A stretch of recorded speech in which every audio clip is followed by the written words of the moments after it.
Hello. Welcome on in, everybody. It is Thursday. We are back for a normal stream. Hello. I have an update or a non-update. I'm not really sure right now.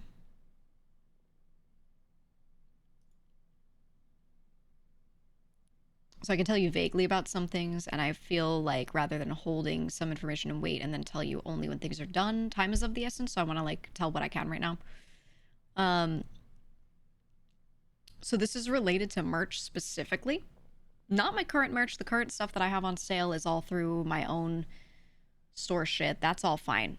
That's all fine, and that's shipping either instantly or August, which is literally starting tomorrow. So that's all good. This is about the old stuff, the old VShojo merch. Wait, let me go here. So I got some updates. Sorry, I'm just opening it and finding it.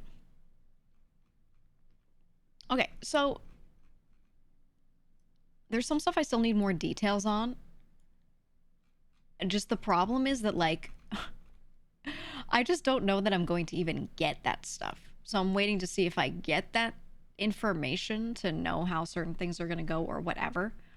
But you guys know I've talked about already that my goal is I wanted to get the merch, and I wanted like anything that was unfulfilled to be fulfilled, etc. Right? I had like a few bullet points of all I really hoped for out of this. I got like an updated sheet that shows what stock they still have in the warehouse of what items. But this time it also includes how many of each item was unfulfilled as well. So what they're holding that people like did pay for, did order, right? I didn't have that information before, so I've gotten that. I don't have the specific orders at all though. All I have is like, let's say it's t-shirt A and there are 10 of them. If 4 of them were unfulfilled, I have a number 4. I do not have any actual information on like who ordered that, you know, what's their information, whatever, so I could maybe hand it off to another facility to get done. And if I simply ask you guys to tell me what you ordered, there's no way for me to fact check it because anyone could just forward an email that maybe that stuff already got shipped to them. I wouldn't be able to check. So I need that proper backend data to be able to like fulfill these, right? So I don't have that. I'm hoping to see if I can get that, but I'm really not hopeful. I'm going to tell you right now, with the way everything has gone, especially recently, and the specific people I am currently dealing with to figure this out, I am incredibly unhopeful on that. I will still sit here and wait and see.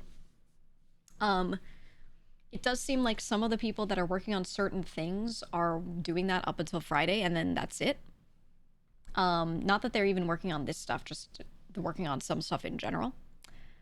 So some of those people that I can ping to maybe help and ask about this stuff, I don't know that they're going to be able to access anything after that. So time is of the essence, I guess, even though I've been asking for weeks. Or more than weeks, I've been asking for months. So what I do know right now is I know how many items they're claiming they have in the warehouse of each thing. And I do know how much they're claiming each of those items cost them that I would be able to pay to acquire them. I simply have a column that says this is the cost. I do not have a breakdown. I do not have any receipts or invoices or anything that lets me confirm that they actually paid these amounts, that those are correct. I simply have a source, just trust me, bro, column that says, yeah, this shirt, we paid this per shirt. That is all I've got. I do know who manufactured some of these things, and I can ask those manufacturers potentially, hey, how much did they pay you per item for this? And I already have with one. And the number did not match up.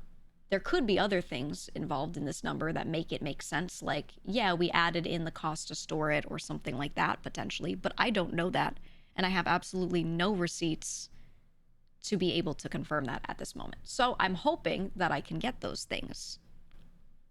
I am hoping that I can get that information so that I can confirm this stuff, because I think it would be really irresponsible of me to just throw money at it and just be like, okay, right? Are you doing through an attorney? 100% everything I do is through an attorney, yes. And has been. So I am hoping I can get those details. Unfortunately, the person that my attorney is talking to, that is the point person on all this stuff, is someone who was just installed, like within the last like 2 months or so. I don't really know what they were told. This poor person, I do not know if they were told that this was going to end up being their job for a lot of this. I have no clue. Basically, we had a COO, CFO, whatever, that was gone by like winter time, and then they installed a new one to be interim, and that guy was the one who started handling this stuff as some of us were looking to leave, or as I was like trying to do the stuff that I talked about earlier with making changes, making improvements, and that guy was trying to handle it. However, at some point he just left. I assume he realized it was cooked, but at some point he left just a couple months ago, and then now another one was installed. Again, another person that I just don't know. I just like, they're just, oh, you have a new COO now. And this guy is the one who's unfortunately having this dumped on him. And he doesn't seem to know much about anything, or how this works. So he's trying to do it as he goes. And, I don't know that he even wants to. Genuinely. Like, I don't know. I don't know if this person's getting paid or not. I have no fucking clue. I don't know if this person has whatever level of contract or whatever. No clue. It's just like, was handed a contact. Hey, talk to this person now. This person will pick it up from here. That is literally all I know about this person. So, that kind of all being said, I'm really not hopeful that a lot of this stuff will get figured out. It's just like on every layer, it's pretty cooked. I'm still gonna try, and I'm going to, ask for certain things, but I just want you to give that, I want to give you that update that's like where we're at. And I don't know. Should the data exist, at least in theory? There's no way it doesn't, because when you have an online store, that data is somewhere. There's a backend system that has it all collected. And to take that data and pull it and then do analysis on it to break it down into different people's reports per person should be maximum 2 hours of work. Maximum. I can confirm with past expertise, maximum that's 2 hours of work to do. I just want to say that. But the data I was handed with my merch data, everything, like, not data, it's not even data, it's just a spreadsheet with some costs and some quantities, along with financial reports I've been given. Everything looks and seems to be manually done. I do not believe that any of this was an automated report. I do not believe that any of this has been pulled from like an ongoing, well-kept ledger. Everything looks like it is someone opening Excel, referencing a bunch of random sheets on the side on another monitor, and like manually typing it in. That's what this all looks like. And to me, someone with my background, that's horrifying. But, I don't expect any more than that. So I'm not surprised. I'm just saying, so you understand, the level of information I have is like so low, and the ability to get those people to give me right information is also so low, because I think people are either severely incompetent or just don't have access to things. So I am unfortunately being given like a whole lot of kind of nothing really actionable, and I'm hoping to get something actionable. That's where I'm at. So yeah, I would love to know, really simply, I want the actual data on the unfulfilled orders, to know who's owed what items, etc. I would like to know how much money people already paid, because these unfulfilled orders are all things that people already paid for. And it would be a bit weird if I just went and also paid for the goods to get them, because they're already paid for. Same with the shipping. The shipping that you each paid for your items, you already paid for. It would be weird for me to take these items and then ship it out at my cost. But so I'm kind of struggling with like trying to make a decision with no information right now. So I'm forwarding those concerns over, and we'll see, you know, if they're able to do anything there. But it may end up, if this is the final information that I'm getting, if there are really no further updates, and no changes to anything, then what would happen is I could either buy everything outright and double pay, and then also pay to ship things to you guys, only if I actually get the merch data so I know who to ship things to. Or I say, fuck it, I can't do this, and I can't take any of it. And I don't pay for it at least, but then you guys don't get items that you paid for. And I don't have the ability to get you guys refunded, I don't think. I'm going to also ask to see if that's possible. However, it's seeming very highly likely that that's a no as well. So I'm just letting you guys know right now that that's where it is, in case there's anything that you want to do about that from your end. If there's anything you can do, I'm letting you know right now, which is why, even though I don't have full information, I'm telling you what I can, because time is of the essence for some of you, maybe, if you're able to do anything to recoup. But yeah, I don't know. I don't know. Yeah, that's where it is right now. That's where it is. So there you go. I know that's like, it's not much of a real update. It's just a status check-in, but yep. Too bad they slow rolled most chargeback periods. I know. Well, that's why I'm telling you as soon as I know, right? Like, I'm telling you what I know in case there's anything you can do within your time. And there you go. I don't know that I can get any of the information that I want. I'm just hoping for it. Because even if I had to pay extra, there could be a chance that I could get this merch anyway and still get it to you guys or something, maybe. But even then, I need the data on who ordered what. I cannot rely on people just being like, trust me, I ordered this, right? Like, that's crazy. So I'm just sitting here. Not sure who else exactly is dealing with this, but I know a lot of us likely received similar things. And we're all just kind of like, what do we do here? You know? You said you bought merch and have received it. Did they not pay you for it? I was also given two things. I was given my numbers of my Q1 and Q2, everything, in and out. Again, I have no invoices or receipts attached to any of it. It is just a spreadsheet that says we took this in for you from this source and we paid this out for you to that source. None of it has actual receipts or invoices attached. So I would really like to have those things so I can verify. However, I doubt I'm going to get those. I really doubt it.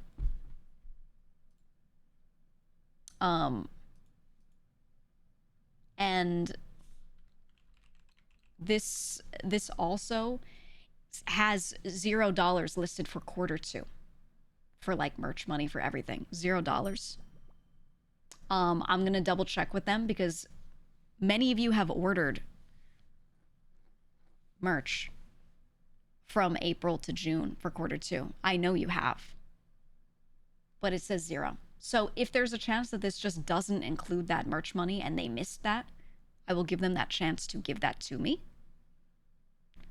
But right now, Q1 includes merch revenue here. So what's up with that? And it does say on the summary, 2025 Q2. Oh no, sorry, it doesn't say $0. It says like 194. I don't know about that, guys. I would really like to actually get my data in because I know a lot of you have opened mod tickets to tell us about things that you ordered and stuff like that to let us know what's still pending. And I have reason to believe that maybe it's, you know, different. Now, of course, that's what my cut would be. So that's not like how much you ordered. That's not revenue. That's my profit, quote unquote. But I don't know. That's what it currently says. So I would like verification to make sure that these things are correct. Maybe only a few of you ordered stuff. Maybe. I don't know. I don't know. But I can't verify. I can't verify any of this. Yeah, Hollywood accounting, right? Did you know they had a finance department, by the way? So I'm just kind of waiting to see what happens there. But by waiting, I mean I need to know like immediately, and I should have known weeks ago. I should have known months ago. Yeah. They did, yes. Two people on the org chart listed under finance. Two entire people. And at the time I was told, now I'm not sure if this is even true now, but I was told that they were full-time employees.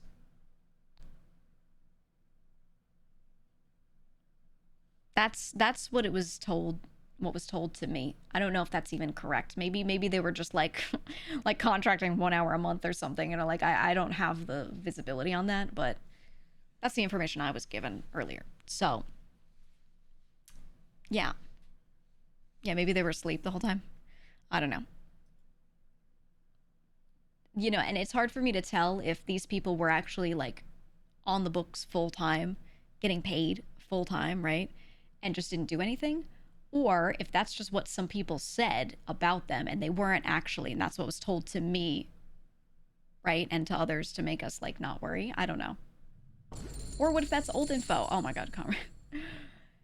Thank you. You don't have to. You don't have to, by the way, but thank you. I appreciate that, comrade. Massively. That's huge. But yeah. So I'm just telling you again, if there's anything you can do to keep your own finances as safe as possible, this is like all I can really give you right now. But yeah, so far, all I've really been told is like, hey man, here's a column that says what you need to pay to obtain these things. And here's a sheet that just has written in what you're owed. And there are 0 receipts or invoices that I've been handed for any of, like, especially the recent stuff.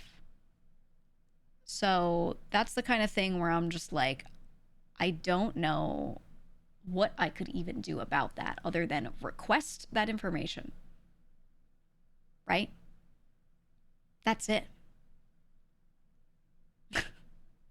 Right? And the thing is, the worst part about this is I assumed this would be the case a long time ago. And I took certain measures to do certain things. Doesn't matter. Doesn't matter when the money doesn't exist, right? But of course that was not, that part was not told to me. Classic. Classic.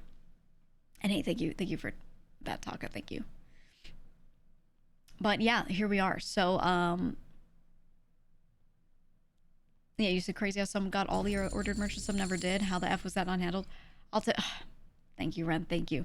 I'll tell you right now, I mean, there's some of this that makes sense that things took a while. Like, genuinely, we had this one keychain, keyring item that was taking a while to be produced. So if you ordered a bunch of stuff and that item was in there, we weren't going to ship 2 packages to you. We were going to wait for that to be produced and then put everything in one package and send it to you. And that was being produced in June, and it was supposed to be shipped out late June, July. And I was assured that fulfillment would still continue through that time. Anything that was not fulfilled would get covered. That's what I was told. And yeah, so here we are. Here we are. Again, all of that was kind of decided and talked about kind of before like the financial issue knowledge hit. That was before that. Right? So here we are. Here we are. But yeah, so we have a stock that I know exists somewhere.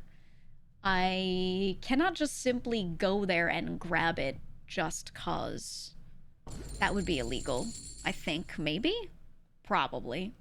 Maybe I could articulate something core, but I'm trying to avoid that. Dandra, thank you as well. Thank you.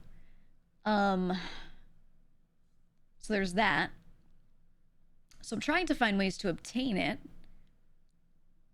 But even if I do obtain it, like I said, the unfulfilled stuff, if I don't have data to tell me who's owed what, there's not much I can like do properly there, which sucks. So I would really, at the very least, like that. You know, who's gonna stop you? Maybe the people that work at the warehouse where I'm just trying to like grab shit. It's not like the Vishojo warehouse. It's just a fulfillment center.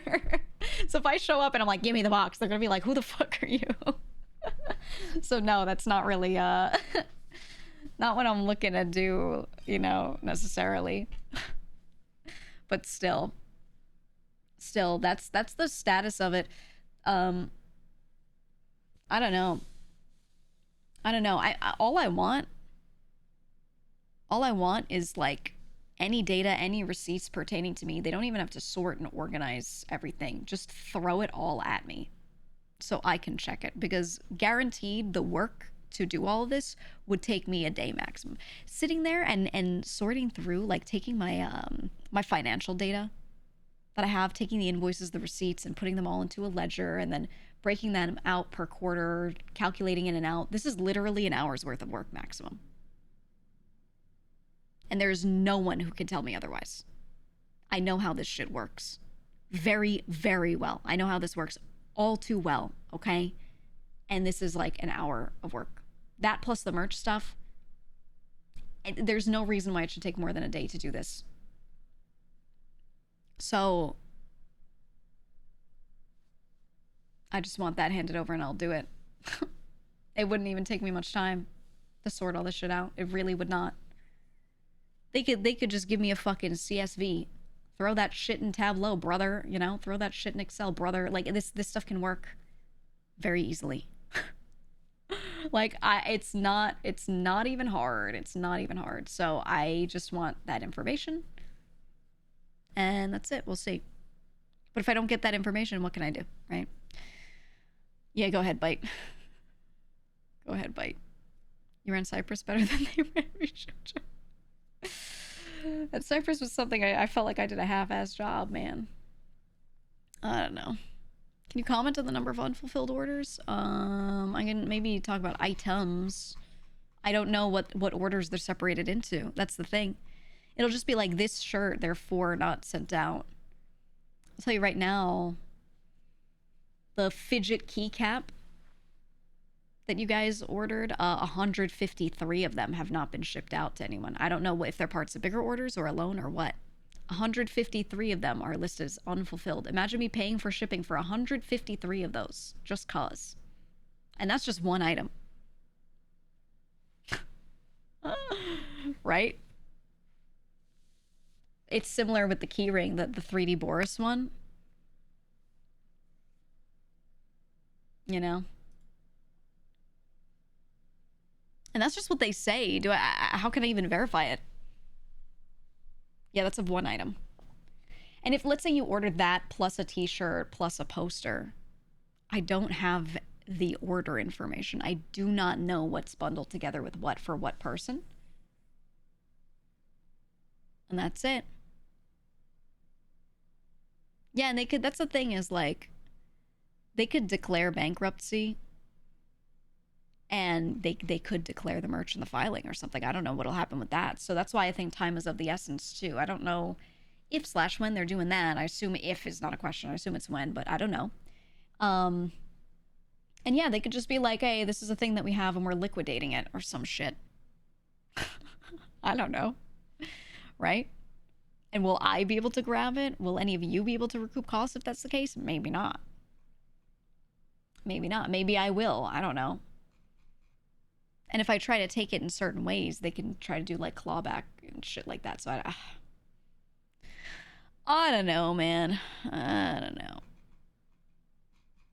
Who fucking knows, dude? But that's where I'm at least.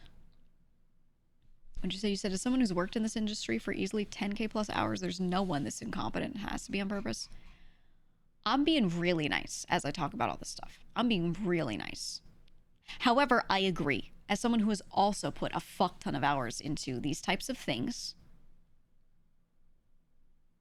I believe I'm 100% correct when I say that a lot of this work would only take a couple of hours to sort through and fix if you have a competent person, and they don't even need to be good. They do not need to be good to do it quickly.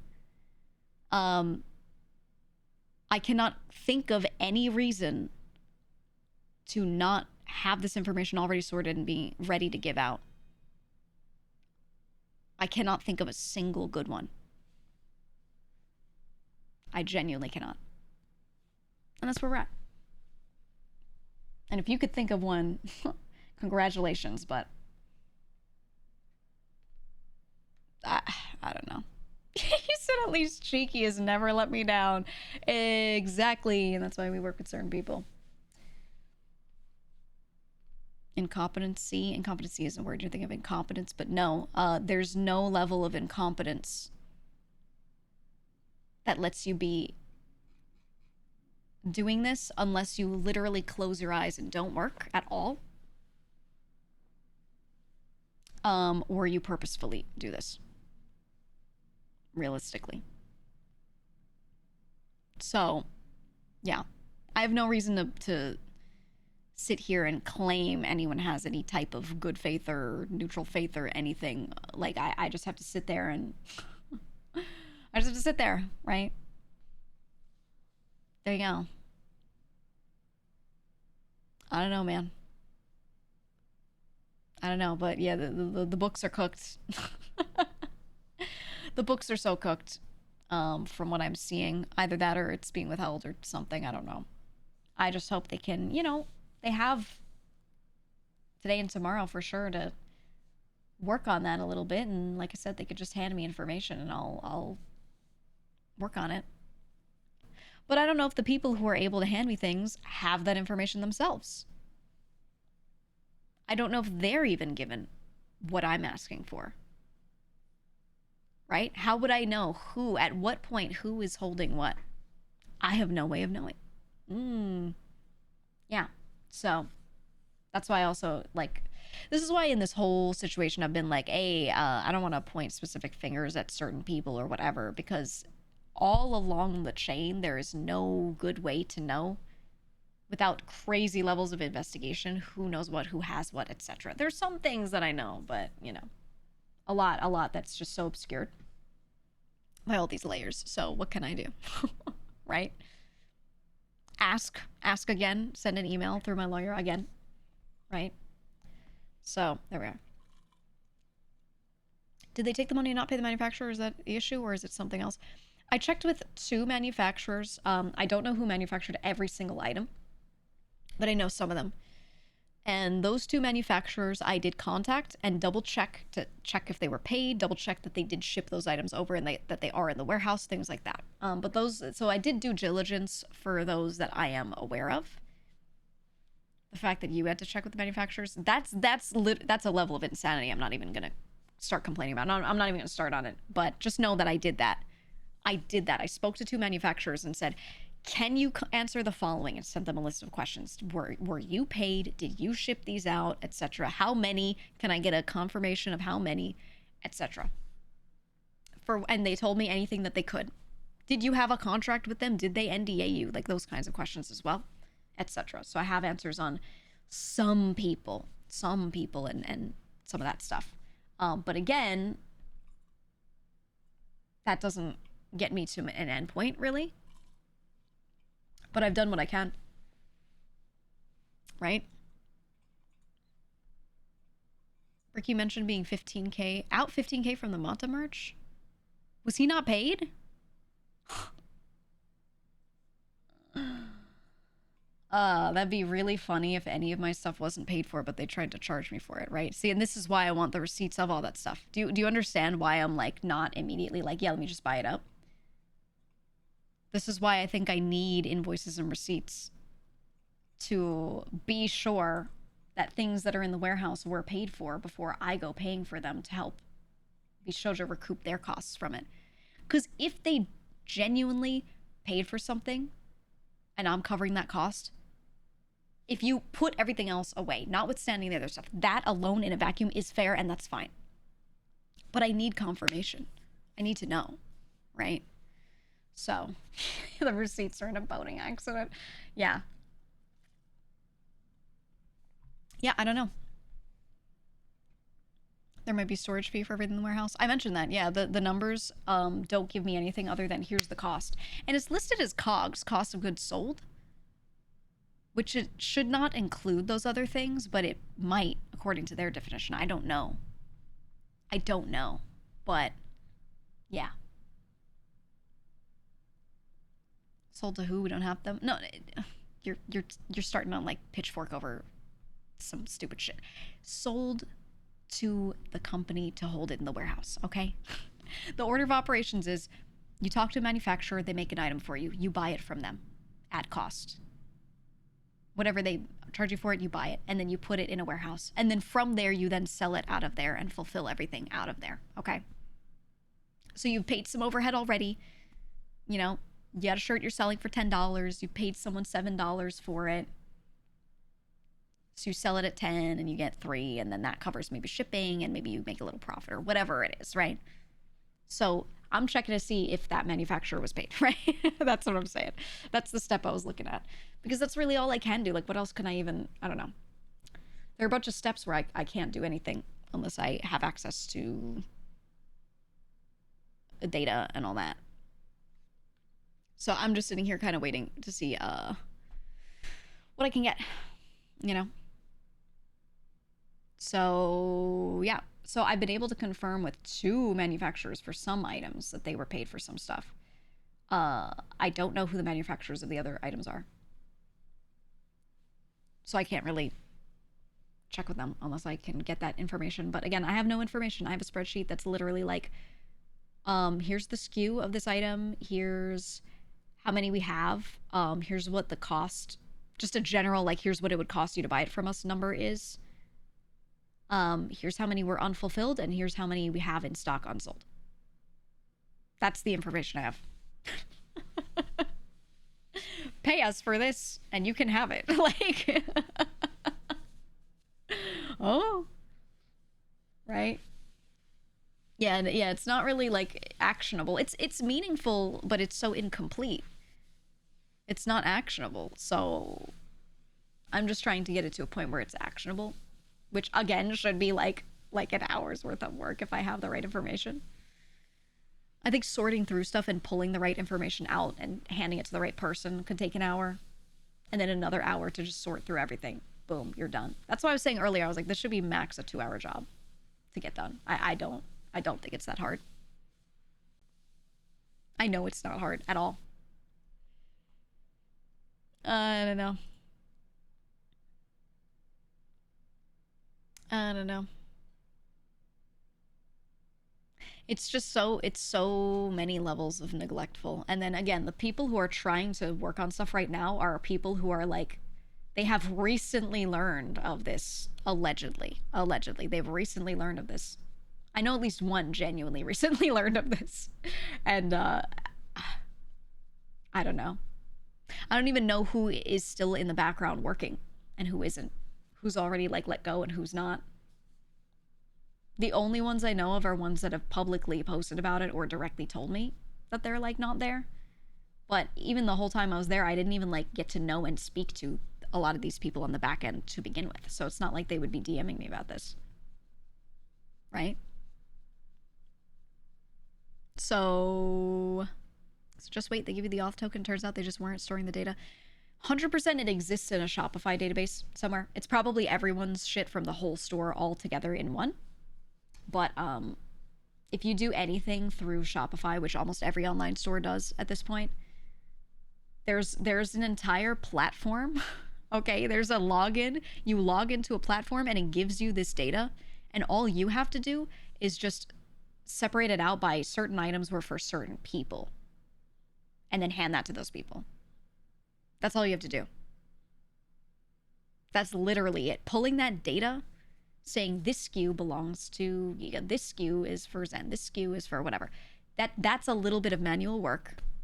You put that next to each item, and then boom, you can sort everything by person. Easy. It's so fucking easy. So, I would just like to say that. It's so fucking easy, right? right? It's like, it's nothing. It's nothing. Shopify does everything for you, everything. And unless you blow up that account, unless you go in and you decide to manually go cancel that account, you should still have it. And no matter what, even if you delete that account, Shopify will still have that data stored somewhere, okay? So the data exists and it is not gone, and it will never be 100% gone. It's just a matter of who can get it and how to get it, right? Any level to which anyone would try to obscure this or hold this doesn't matter because they themselves cannot get rid of it. So there's no point in trying, is what I'm saying. You know? They keep it for their own sales data, Shopify does. They would never delete that stuff. You know? So that's assuming they had a decent accounting system. We're doing everything through Excel. Excel is a decent accounting system. I'm gonna be so real with you right now. I'm gonna be so real. You can sit there and set up a decent, functional, beautiful, wonderful working accounting system, a proper ledger with proper reporting in Excel in the matter of a couple of hours maximum, 1 hour maximum. Okay? Yes. There is no reason to give someone a report that has manually entered in data. Generating a report is called generating for a reason, because you set shit up so you can press a button and it gives you the report of what you want, and then you can regularly do so. No one should be sitting there making a report by typing in numbers into a box. Okay? No excuse. Zero.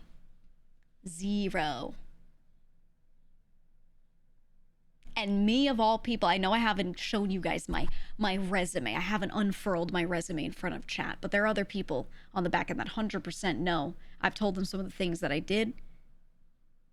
It's crazy that they think they can put that in front of me. That they think that's acceptable. You know? Jesus Christ.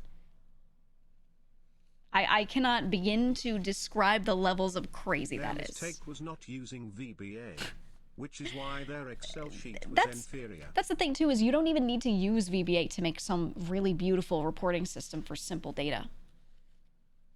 You don't even need VBA for that. Does VBA make some things easier? Yeah, you don't need it. You don't need it. You could be a pivot table Andy. You could Google how to do this stuff. Okay. Make a few tabs.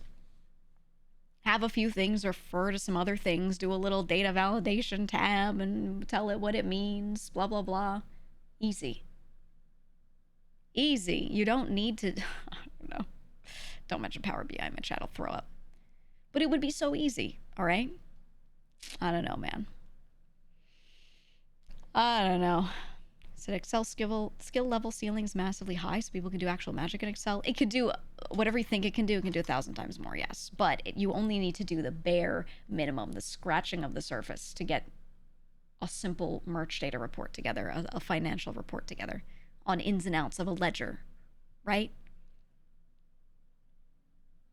It's so easy. Yeah, Excel can play Doom. Exactly. Yeah, pivot table Andy. It's that simple. So anyway, here I am. Again, all I have is an item name, a SKU for it, the quantity that they own in the warehouse, their claimed cost of goods sold, a number that they claim I would have to pay them to cover it, how many are unsold and how many are unfulfilled to equal the total quantity. That's what I've got. That's the information I have.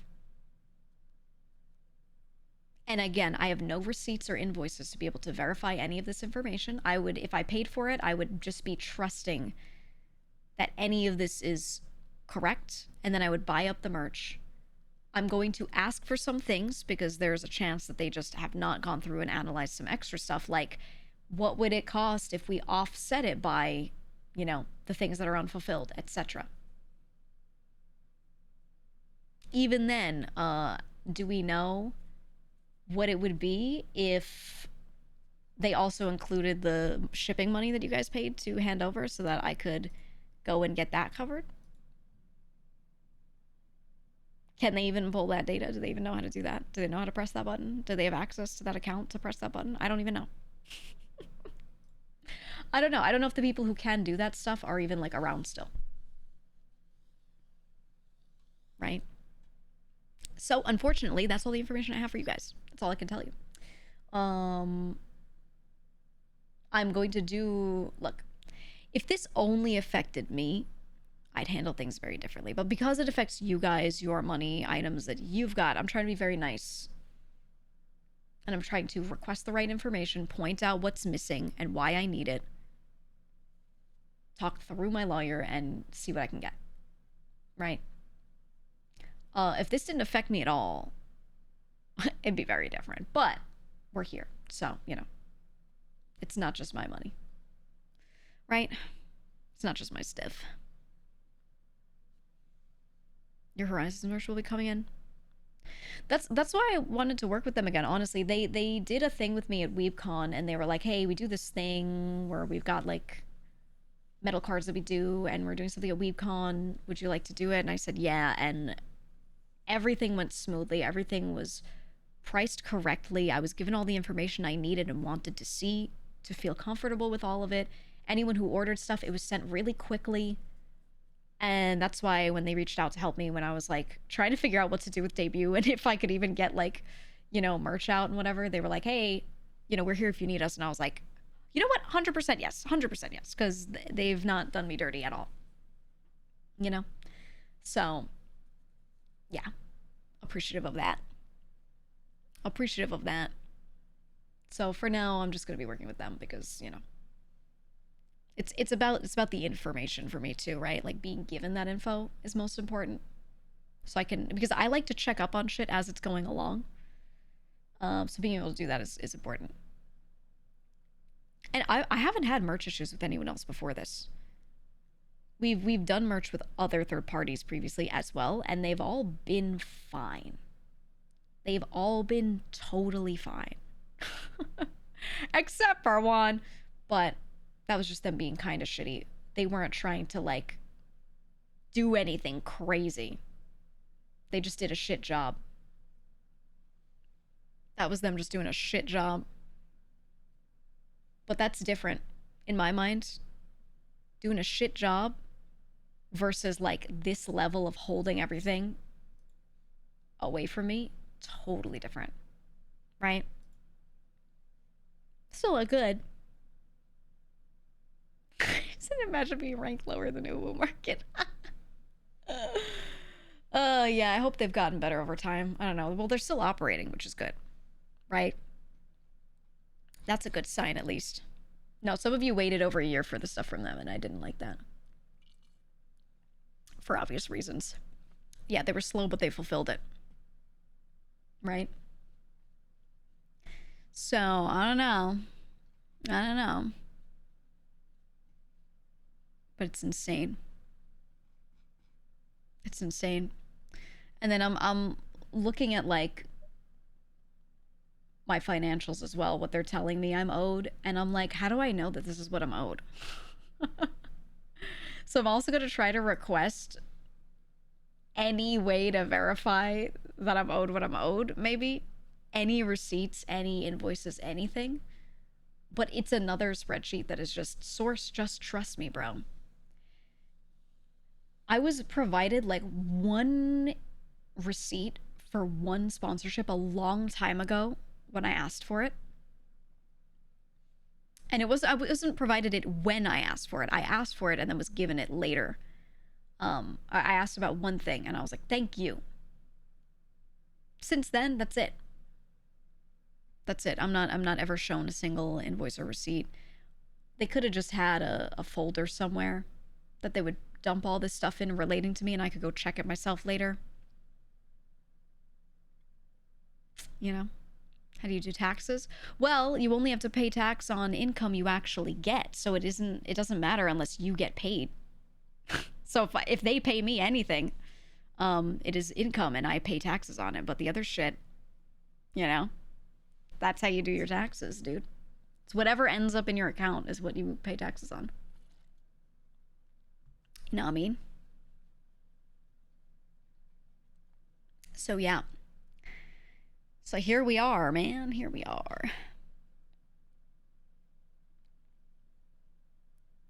It's also possible they could have deleted invoices. Yeah, but then you know what I do? Who sent the invoice? They can still be talked to. Surely they have record of it, right? It goes two ways. Someone sends an invoice and then someone pays it out and there's a receipt for it. So if someone like is like, oh, I don't have this thing. Okay, who does? Someone does, right? So I don't want to hear anything like that being claimed as if it's valid. Cub, thank you for the 10 gifted. Thank you, thank you. I appreciate that. I appreciate that. I don't know, man. But even if there's no proper paper trail for a lot of things, there are a lot of other people in this industry that have provided a lot of services. And like I said, I already talked to 2 manufacturers, which I should never have to do, but I already talked to 2 and was like, yep. Can you answer these questions for me? So, yeah. So I'll do what I can. I'll do what I can. You were catching up with the VOD Tableau mentioned. That's what I'm saying. Like, even someone with like room temperature IQ can drag a CSV into Tableau and like organize the data with a few clicks. You don't even have to know how to use Excel or anything like that. Like, it's so easy. It's so easy. It's made to be easy, dog. Shouldn't be a problem. Right? This is what I do on a daily basis. Oh, yeah. It's not hard, man. So, here we are. Look at us. Look at us, right? Look at us go. Anyway, I don't know if anyone else is going to say anything on their stuff. I don't know what papers everyone else has received. If not, if anything, you know, there's like only 1 or 2 people I've talked to that have mentioned that they got stuff. We'll see what they get, but I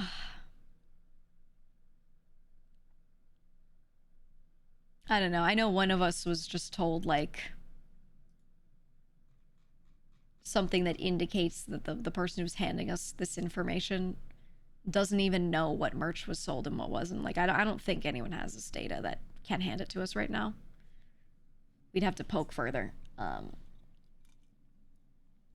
I've drafted hate DMs. I don't know if I'm gonna send them as is because I need to send nice DMs first to ask some questions. But yeah, I'm gonna go crazy in the DMs, dude. I'm gonna go insane in the DMs. But we'll see. They're in the drafts. They're saved. They're bookmarked. They're very long. I'm gonna proofread them and cut them down. I could also send bullet points that are even more simple. Yeah. Yeah, and by hate DMs I mean formal letters asking questions. But yeah. We'll see. We'll see what happens. Kuro didn't even know there was a draft for a jacket he wanted to do. There are so many things like that. Like when I got the Boris keychains, for example, I talked about the item. I gave drafts of like what the item should be like, what it should look like, etc. I was like, I want to make this exact thing, and gave a bunch of references. Pass that over to the team. And that keyring, that's the one it's a 3D Boris on a keyring with another little like charm attached to it and a rubber strap to hold it. It's like a hand-sized rubber strap. So it has like a little handle. That product. I sent over references, whatever. Product started getting produced. I was sent a prototype. The people who made it did fine. They did great. I got the prototype. I've already talked to them for the record. Checked over it, everything was fine, and was like, okay, approved. Let's put them in production and finish them off. And they made them. And I learned after they made them, because no one would give me this information prior, I learned after they made them what the MOQ was, the minimum order quantity, right? Because when you order an item, like in merchandising, every item tends to have an MOQ. You have to order at least this many or we won't even make them, which is why some things go on pre-order, right? Sometimes it's like we have to hit 100 or we won't produce them because then it's not cost effective, right? If you don't scale it a lot of the time. So I found out what the MOQ was, and it was way more than I thought we were going to sell. And I was like, hey, if I knew the MOQ was this, I would have suggested maybe find a different manufacturer who's willing to do fewer. Maybe don't do it. Hold off for now. We do it in the future. Something. But no, I found out like the MOQ maybe 2 days before the store went up with the item. And I was like, do we just pull it? And I said, fuck it. Don't pull it. I'll grab the excess and sell them over time. I don't mind. Like, I do mind, but I want to go through with it because I really just want the item. That's all. I just want the item to exist, so I'll deal with it. And now they still have them in a warehouse.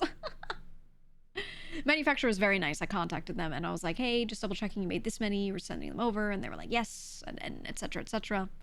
So that's good. And they're checking if they can legally tell me about payments and stuff. But we'll see.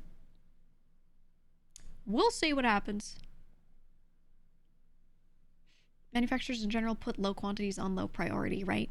A low priority, they don't do them at all. They again, MOQ is a number. It's like, hey, you want this shirt? You have to order at least 50 of them for us to produce this. Hey, you want this standee? We have to get at least, I don't know, 100, 200, whatever their number is. They set a number of like, we won't produce a unique item unless we get X number ordered. So either you can do pre-orders through a site and then send that to them, or you can just outright buy from them. Be like, make me 200, I'll pay for them, and then I'll put them on my store, right? Either way works. But they all have that minimum that they have to do, otherwise their business would go under if they didn't operate like that, you know? If they kept doing one-off projects for people, they'd bleed money. So that is totally fine. But yeah, the problem for me wasn't that they had an MOQ. That was the number that it was. It was that I didn't know.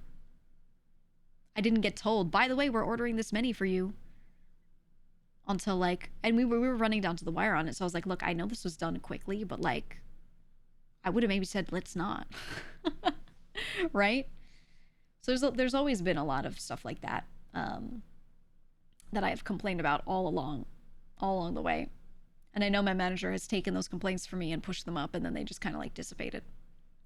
Gone to the wind, gone to the ether, right? So what can you do? What can you do? Notice how after that run, I didn't do any more merch with them. I waited and waited, and then I was like, I'm going to do my debut probably after I'm gone. Originally, I was planning to do it normally, but after that happened, I was like, I'm going to hold off. Because if I'm doing a debut and I'm doing merch with it, I'm going to choose to work with whomever, you know, someone else. And there you go. There you go.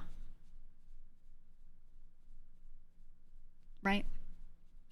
Contracting a multi-million-dollar company specifically to handle merch so they can't fucking do it.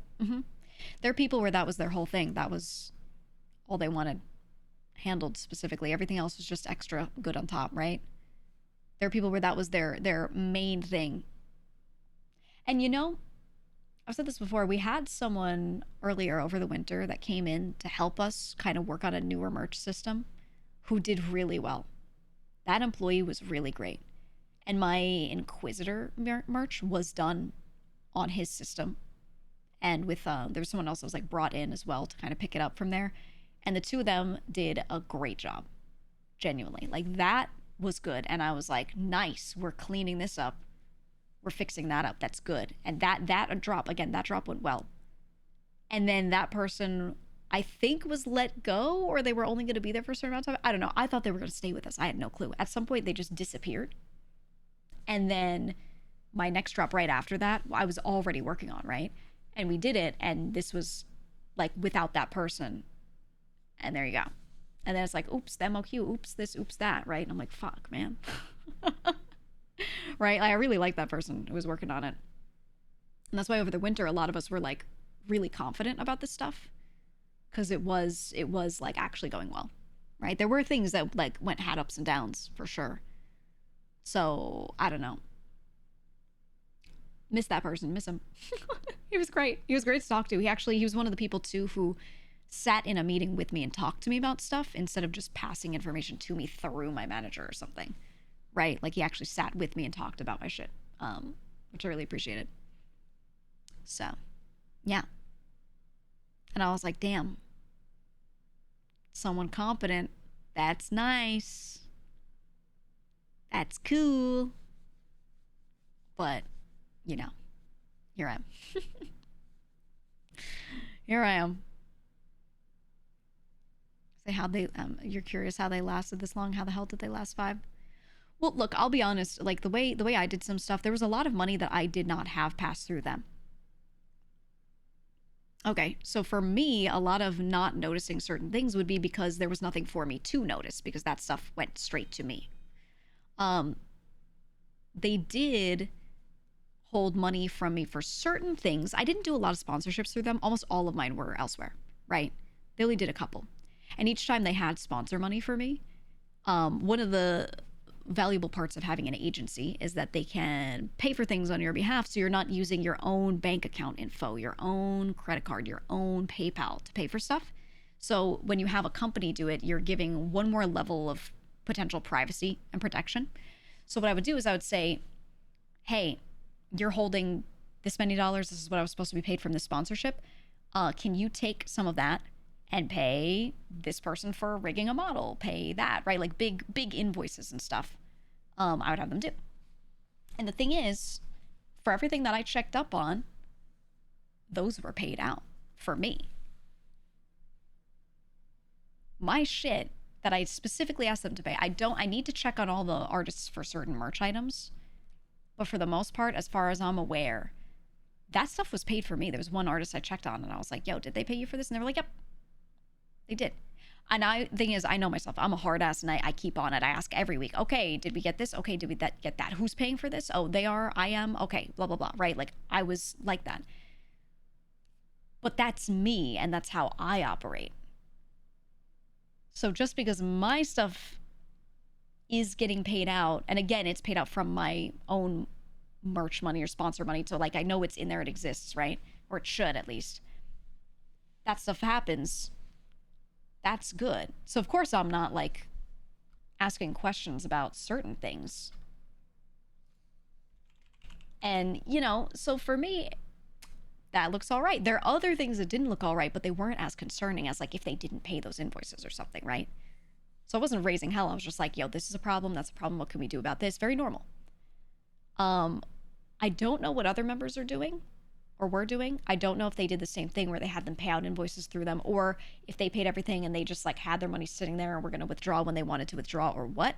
I don't know what theirs was.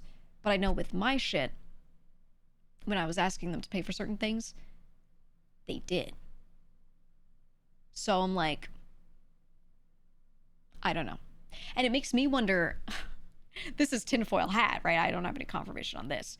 But is it because it's me? Is it because it's me? Because if you don't pay my shit, you know I'm going to say some shit. Because you know the moment I smell something weird, I'm on it. Right? Like, I don't know. Again, maybe some people, I think a lot of people didn't have a lot of information. So there may have been people who were approving invoices and stuff, not even knowing about how bad the stuff was. I don't know, right? I don't have confirmation on which it is.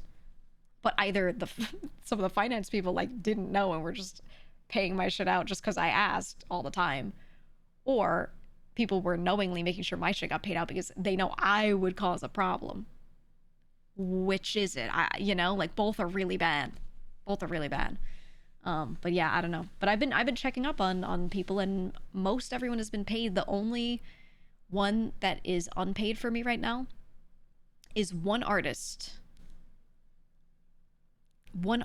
who, it was a more recent thing, so it makes sense that they weren't paid yet. So that one, I'm just gonna get the paid. That's not even a problem. Like they just finished work a little bit before I left, you know?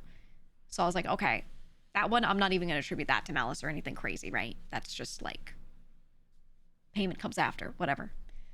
But still, I'm just like, so what, you took care of my shit so that There's no war in bossing, say? Like, well, I don't know. What'd you say? I don't know if I told you this, but back in my day, my ex-boyfriend and I would talk about how we were scared of you. No, no, I'm very nice, actually. I'm very calm and nice. I'm a good guy. I'm a good guy. I don't know, man. I don't know. It's just crazy. I think that's the part that bothers me the most is to see that, like, I kept up on my shit and they paid my shit, but then there would be other people where money would be held and nothing would be said about it for how fucking long? And the thing is, I don't even think some people didn't even try. Like Mouse said she had been asking for them to pay. She said in her video, she'd been asking them for them to pay the charity for like a year. But also, there's that layer of pressure and guilt where they would make her feel like she needed to be here and stuff like that, right? Like there's that other thing. So I'm like, ooh, I don't like it. I don't like it. I don't like that. Cannot begin to describe how much I do not like that. Because the thing is, if I knew these things about other people's situations, I would have immediately been like, he said no pickles, you know, get behind me. Like that's how I am. But that stuff's not shared to me, right? So there's no room for me to be like, wait a minute. And it wasn't until that additional merch drop that was weird that I started talking to people more, like other members, and going, hey, what's up with this? What's up with that? Have you had this merch issue? I can't tell you how many times certain people and I sat in calls going over like our own stuff and pointing out what was weird, and then the other person would also do theirs, and we'd be like, oh, okay, and we started writing up things, and that was where I started having calls to discuss, right? I was going through the nice route, the comprehensive route of, I'm going to write out this list of everything that we've noticed that's wrong, point out what the root causes are, and let's address it, right? Did everything by the books. Like once we started noticing stuff. But there were some things that I wasn't informed of and I wouldn't have known, you know? Like, it's not the type of information you just share to your friends all the time. And I wish I had known earlier, because I would have crashed out so fast. I would have handled it very differently, man. I don't know. Like Giga Gun said he didn't know that the 500k in the account came from the 500k race for charity. Well, here's the thing. Do you even think that's a lie? Yes and no. Yes and no. Because if the financial report I'm being handed of my money is made by someone manually typing in stuff and there's no automated report, was anyone checking a ledger at all? At all? Right? Oh, we have some employees we have to pay. We have enough money in the account to pay those employees. Yeah, let's keep it going for this month. I think certain people were so detached from that type of information and that type of stuff. Everyone's pointing fingers like, oh, they should have known, like that person ever checked up on the money. Maybe they did, maybe they didn't. I don't know. But that's why my reply to that post, to that tweet from Vishojo, was worded the way it was and was pointing out, like, you know, some people were more absent. There were other people that were more hands-on. So are we gonna say anything or what, right? So, and the thing is, I don't know who had access to the account. Maybe the finance department, maybe those two employees were handed like, hey, here's your budget for the month to spend on talent invoices or something, and they just did that. I don't know if they had visibility on like the whole thing or not. You would think maybe they would, maybe they didn't. I don't know, right? No one knows anything. And when you ask them, no one knows anything. I wasn't aware.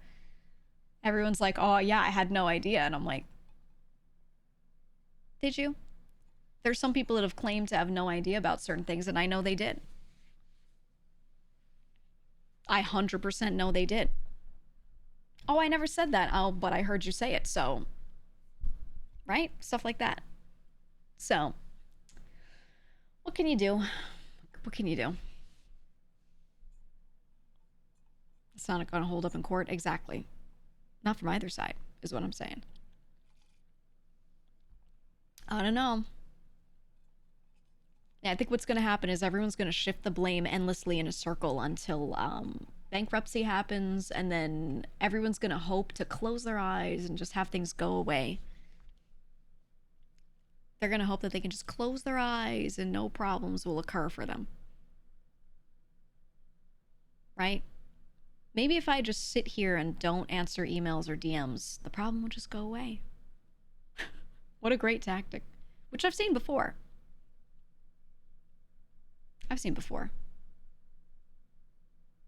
Yeah, and it's an LLC, so there's a reason why it's a limited liability company, right? I don't know. Yeah, I simply do not see it. Oh, money in the account? I don't know, probably about this much. Yeah, go spend it. Right? Like, I'm trying to imagine what the day-to-day is of how these things happen, and I'm like, I can't imagine many people sitting there and being like, oh, that's so crazy, how did this happen? Oh, there are absolutely people who I'm like, they are not complicit. There are 100% people that are not complicit here. Even so, when I point out to several people, hey, this is an issue, hey, that is an issue, how do they not check into it? Oh yeah, I heard something was weird. I thought something was weird too. So crazy. Okay, well, use your full-time hours to maybe ask some questions and figure out what's going on, you know? Like, why is it my job, dude? Why did I have to have meetings over this shit? Yeah, that's so crazy. I'm gonna go play Fortnite. That's so crazy. Anyway, I'm gonna be in Discord playing League. In a Discord where several people that know you can see it and will tell you about it. Anyway. Dude.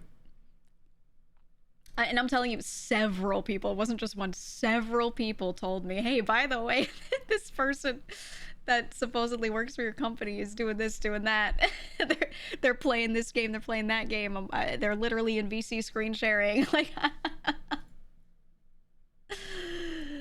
brother, please, please. It's crazy. Absolutely crazy. I don't know. Did they get diamond at least? I don't even know. I don't even know. You would hope.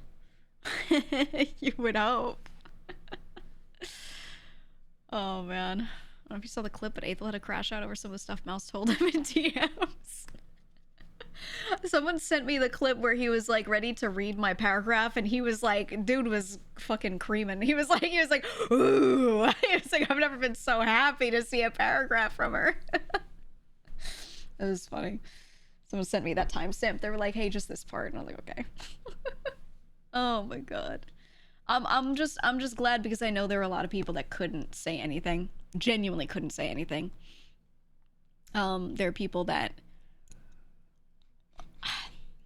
some of the stuff that they have to say, like, it feels like not even relevant anymore, but I'm just glad, like, because there's no worse feeling. When I left, genuinely, I was like, well, I'm gonna leave, and everyone's gonna be like, bye, she'll still be indie, it's fine, nothing changes. And then I'll be like, yep, nothing changes. And I was just gonna go on forever not being able to say shit.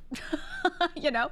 And I was like trying to think, like, in what ways can I say that? What can I say and still be safe? What can I, you know, like, I'm trying to think and really, like, carefully craft what I can say and when and all this stuff. And then thank God a nuke was dropped in the middle of that. Thank God. Because I was sitting there drafting out, like, everything I can possibly do. And I was like, wow, this, you know, I was gonna make stuff happen, but still, like, unless something directly happened to me, I could not be the one to, like, nuke shit, right? Because again, like I said, they paid out most of my artists. And etc., etc., right? My shit on paper was a lot better. So, very hard for me to then be able to be the person to do that, right? Which again, probably the right strat. Make sure me of all people, have a harder time doing that. And I was considering doing it anyway. I was just like, maybe I throw caution to the wind, just cause. But again, that was without knowing what had happened to some others. So I was like, do I want to blow up what other people are just staying in to try and make work? That sucks for them. So there was a lot of stuff in my mind of like, I don't know that I can do that, just by doing it to my friends, right? But then I heard what happened to them, and I went, oh, all right. I don't know. I was worried about like what I could and could not say. I was worried about, you know, look, the company still isn't even fully like under yet, and I've told people to be careful what they say because of the way certain things are written, etc. And for me, the big question was like, depending on what I say, does this drag me into some lawsuit? Does this drag me into some sort of situation, right? And some of those things I can't be doing, you know? So I was sitting there like, God, I don't know what I can do here. And then, yeah, and then a nuke dropped, and I was like, oh, thank goodness. Oh, thank goodness. And it doesn't absolve everything, it doesn't dissolve every piece of paper instantly, which is why there's still stuff that I'm like, I'm not going to say detail on this or that or whatever. But still, as long as someone else reveals something and then I'm just giving a normal account of my experience, then I can say that, you know? So anytime someone else mentions something first, I'm like, oh, okay. Thank God. So it's very relieving, very relieving.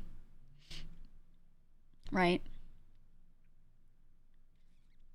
So we'll see, man.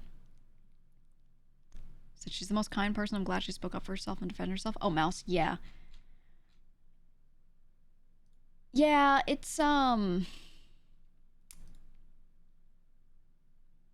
sort of thing, she doesn't like to rock the boat, and she doesn't like to feel like she's ruining something for someone else, which again was how I felt too. If not knowing how bad the situation was, if other people were staying and they were like, I want to try and fix this, I want to make this work, because again, people didn't know at that time like that the money was gone, but they were like, I want to fix the internal issues. I was like, well, I'm not going to go ahead and nuke and blow everything up if they're going to still try. I'm just not going to try, and I'm just going to have to be like, yeah, I had to go. Right? And I was sitting there hoping like they would realize that it's beyond cooked. And this was again without the knowledge on the money stuff. This was just everything else with operations. I was like, I don't want to be associated. I'm now at a point where I can detach, so I'm going to detach. Yeah, FUBAR, exactly. And like I knew that for a while, but to have good faith toward the members, I wanted to try things and help them try things using my experience so that they could feel like we put in a really good faith effort, And then after I did that, I was like, okay, now I'll go. Now I'll go. But yeah, once I saw all this other stuff after, I would have done things differently if I had known that other information previously. I would have really changed it.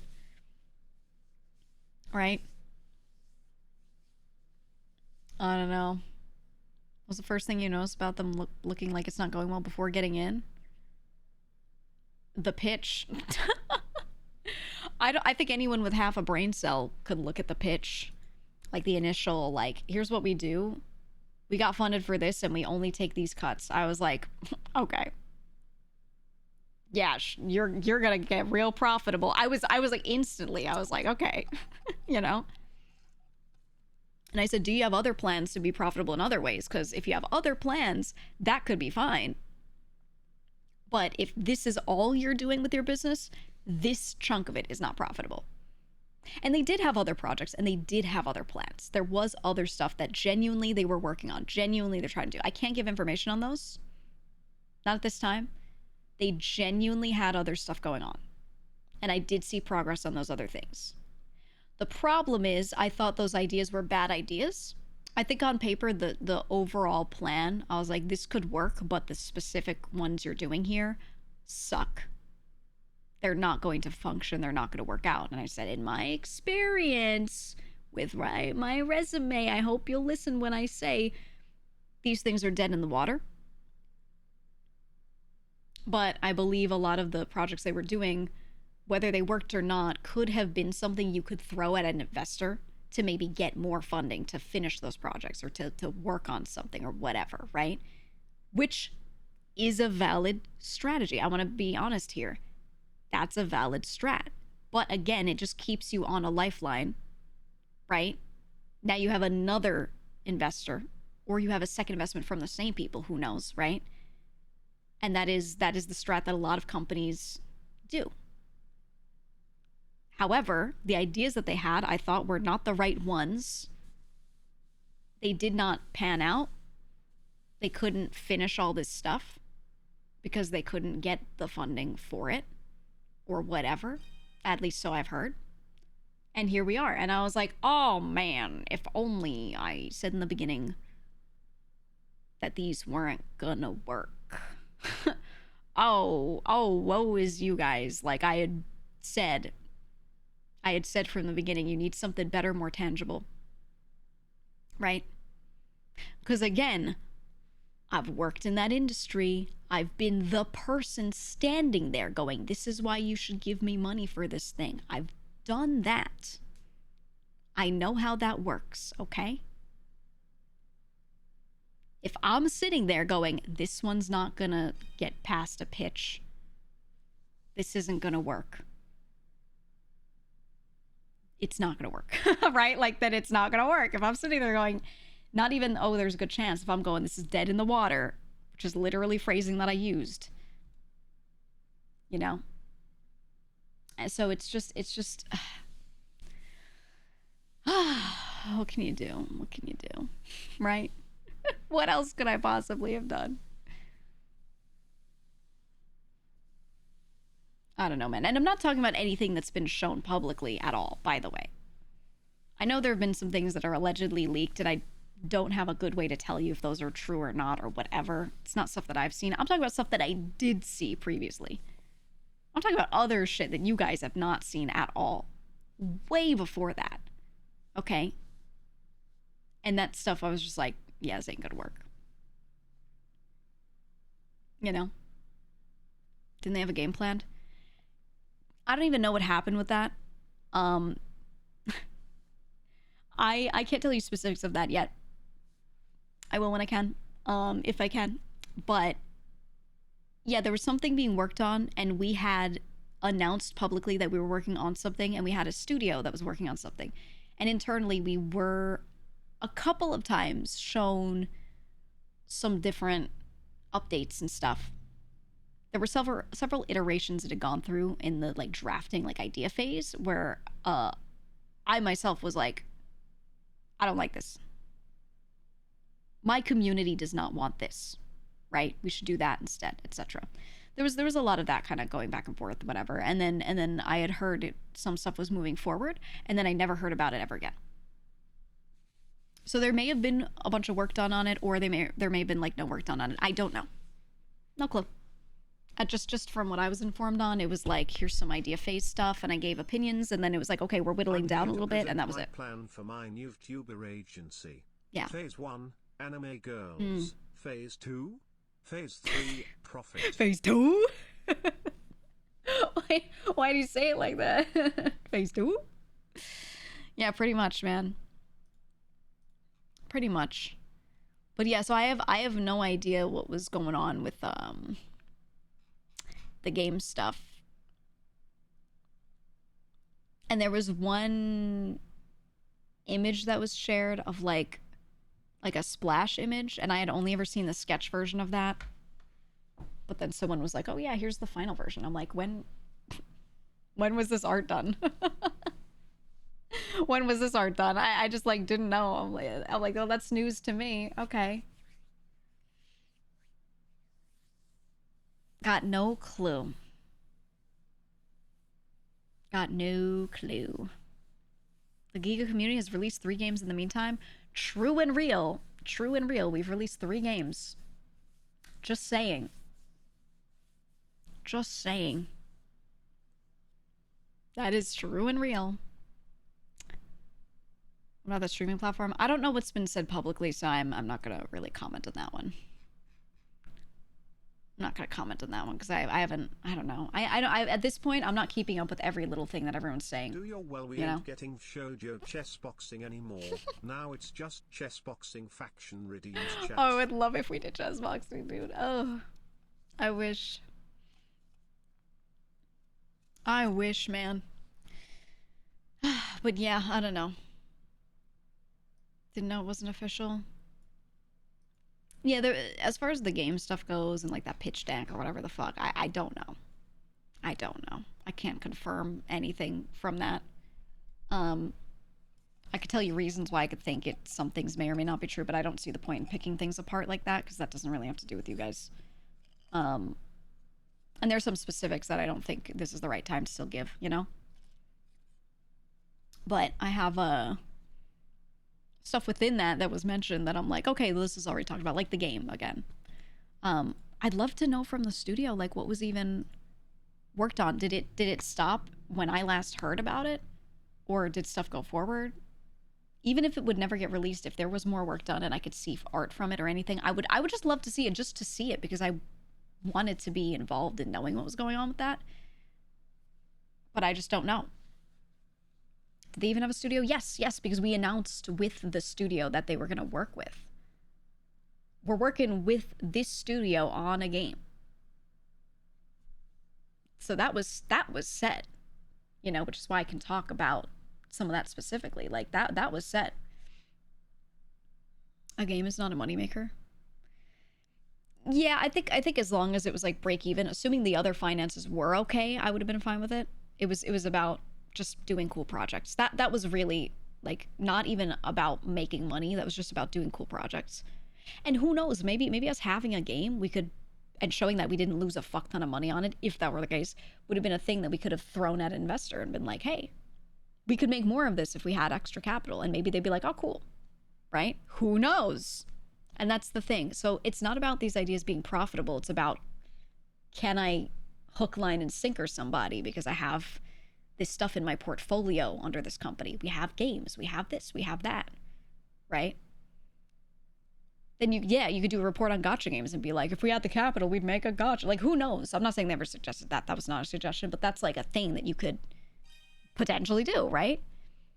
So projects like that are, you make cool things and you hope someone buys in and they go, oh, okay, you know, yeah, I'd like to see more of that. And assuming it's done well, done nicely, like that can actually be great. It just wasn't. It just wasn't, right? Like, it didn't turn out that way at all.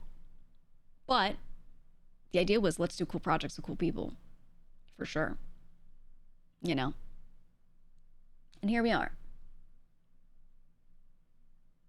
Any ideas of a new umbrella name for all the ex-members? Might feel nice to feel as part of the group. No.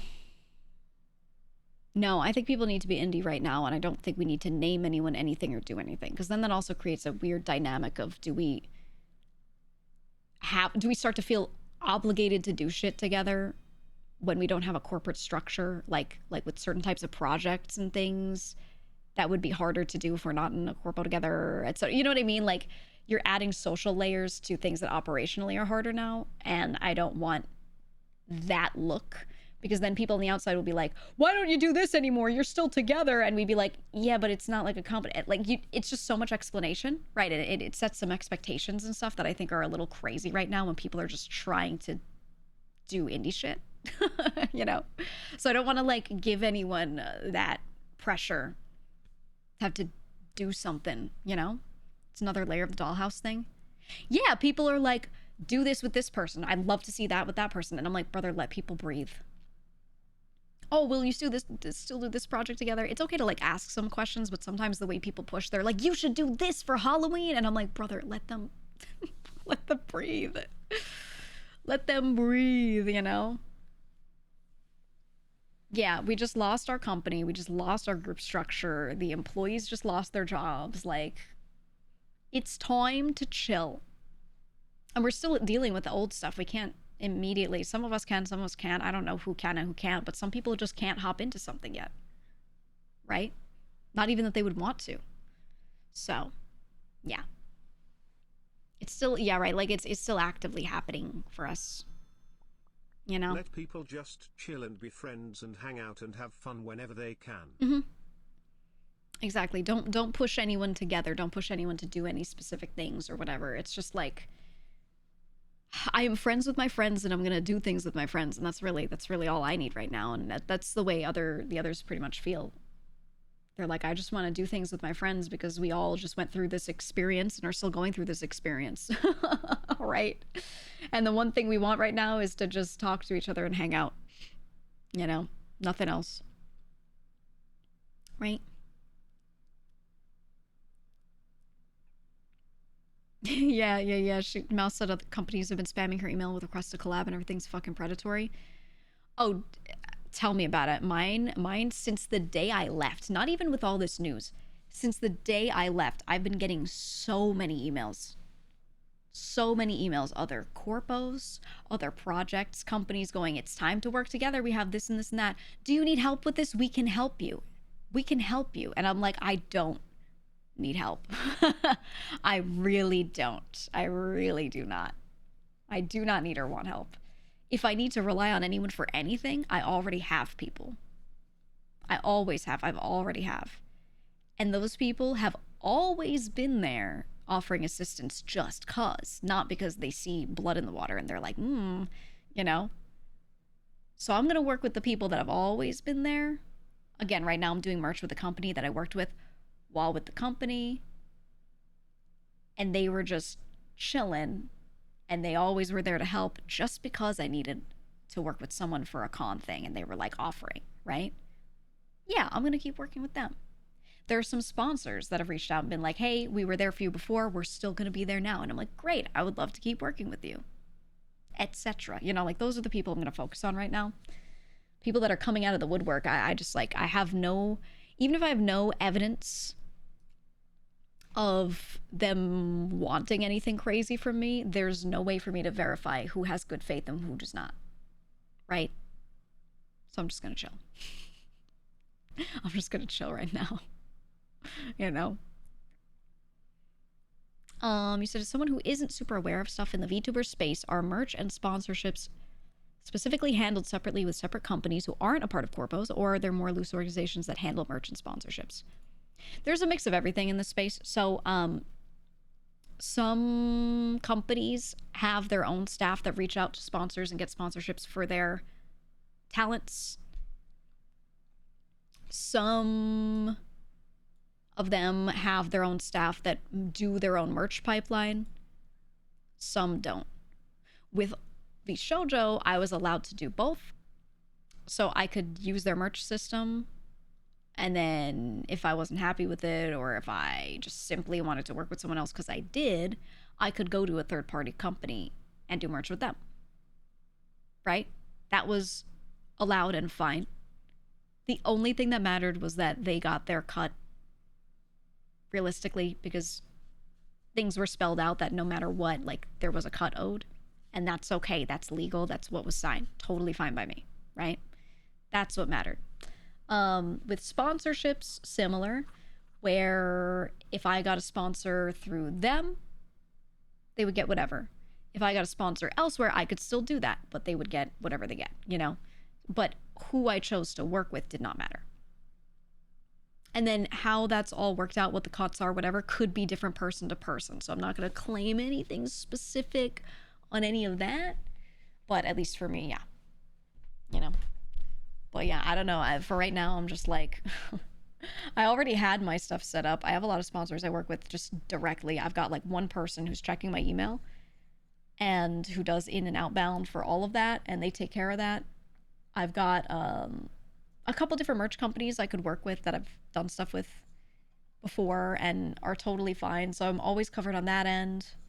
I did have one friend, actual friend reach out about a merch thing too. So I have like a lot of avenues on that, and I really don't need anything else. Literally everything else I do myself, always had my own people for. Like, I just I don't have other needs, you know? So when they reach out and they're like, "Do you need help? We can help you." I'm like, "With what? With what though? Don't say you'll manage me because I don't need that, you know?" I don't know, man. The thing you thought was wild was taking money off the top. Lily saying they wanted gamer sub stuff without having any part in it. I'll just say some of the stuff that she was asked for, some of the stuff that she was claiming for like splits and cuts and things were never proposed to me, or I didn't have stuff like that. So I was really shocked to hear that. And I'm not saying like I don't think she's lying either or anything like that. I'm just like, why was I offered this and you're offered that? That's crazy to me. And it's insane how different it is. Nothing was ever gone after that I had beforehand that I came in with. Right? Like if I had a thing ongoing that I came in with, that was kept separate. That was never written into anything, you know? Like there was no retroactive like, oh, you got this sponsorship before you were with us, well let us have a cut. There was none of that. So I was really, really shocked to to read some of that. I was like, what? That's crazy. That's crazy. And even without that being there, I still negotiated on a lot of stuff, you know? So I was just like, man, I understand why she would be like, nope. You know? So quickly. Completely understand that. It's insane. I don't know.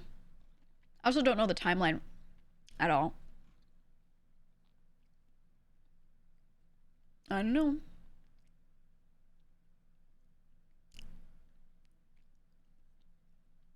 It's just crazy. It's just crazy. Said you're shocked no companies throw money into the tech behind VTubing to make their talent stand apart. Plenty of them do have proprietary software. The thing is, some of them, their proprietary software for certain things is good. Other ones is not as good. You'll know certain people, their models like barely fucking move. The art looks great, but then they can't do head tilt. Like there's certain parameters they can't do. They don't really have much as far as physics on like their hair and stuff. Um, some of those products like don't do what they need to do, and yeah, that's why we're pretty happy with VTube Studio. And we just use it. But you know, what they do, that does exist. That does exist. That several of them have kind of like tech companies in a way invest into their own proprietary software, which is why like it's a little harder for them to do some stuff with their models. But yeah, I'm good with VTube Studio. I like VTube Studio. I think it's really good. I think it's really good. Best on the market, for sure. Didn't we show you use ping for some stuff? That's not a thing that runs models at all. That just lets you screen share a camera. It's like a Skype or Discord call.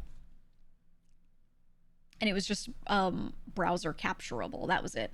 We used that before VTube Studio released their DLC that lets you drop into other people's call, basically, and lets you like host someone else's model locally. That was what we used beforehand. And some people still use it if they don't want to have their model, even if it's temporary, sent over to you, which is fair.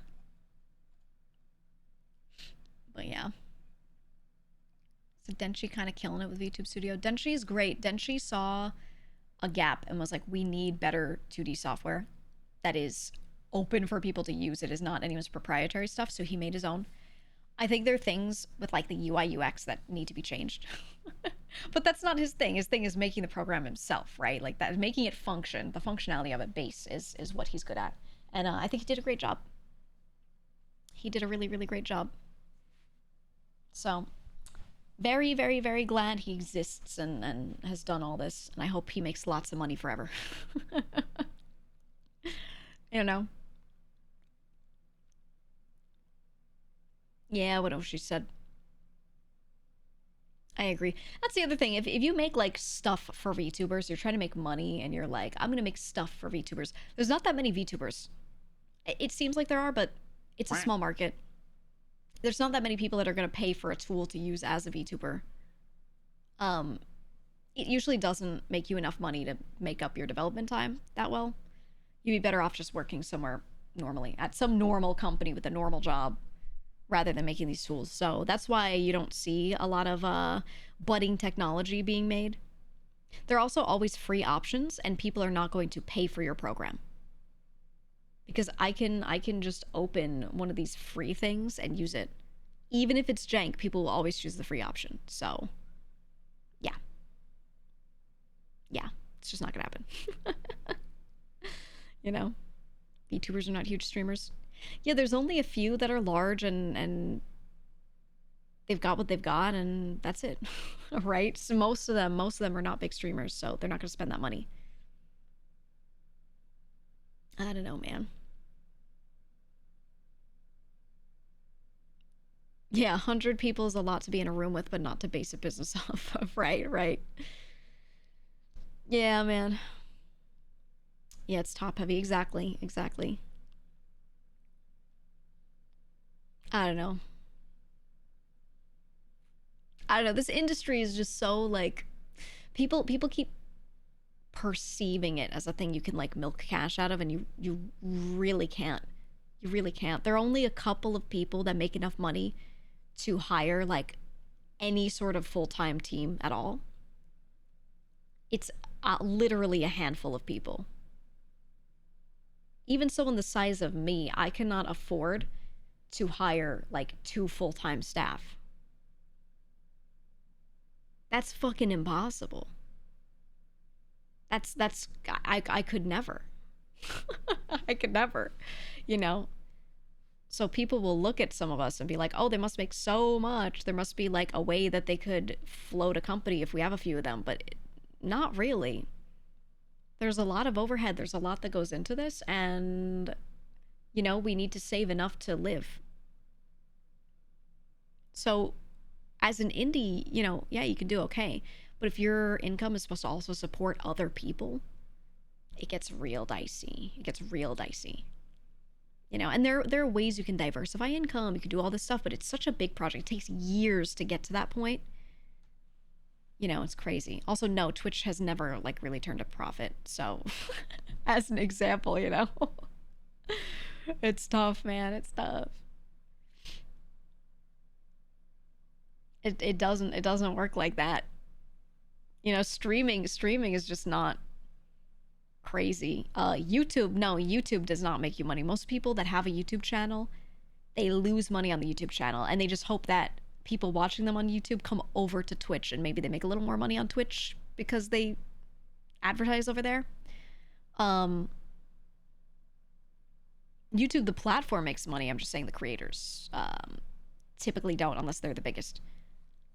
But like your average VTuber getting like 10K views on a video, they're not making money. Even my videos that have several 100,000 views don't make much. Let me look right now. And whatever they make typically only covers like a little portion of the editing and all that, right? Because I paid an editor to make that, etc., etc. Let me see. I'll pick a video. I'll pick a highly watched one because I want to make that real clear. Your normie friend started wanting to start a YouTube channel for passive income. Yeah, it's a cool passion project, dude. It's just impossible. It's just impossible to make it work like that. The amount of money you're going to put into it, that's the thing, is there's a lot of overhead. And then even if you sit there and you do all your editing yourself, you've spent time. If that time could have been spent doing more normal work, you've lost money. What you can hope for, the best you can hope for, is that your channel goes break even and that you can get enough money from it and sponsors that you do on it and whatever to pay for your editing team to keep doing it. Oh, my channel dashboard is not loading. That's so cool. That's so great. That's wonderful. Hold on, let me reload it. See if it lets me do it.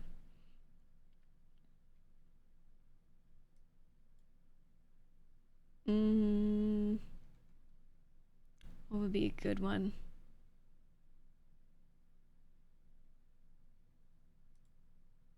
Okay, if it loads, I'm gonna click on one. I'm gonna see.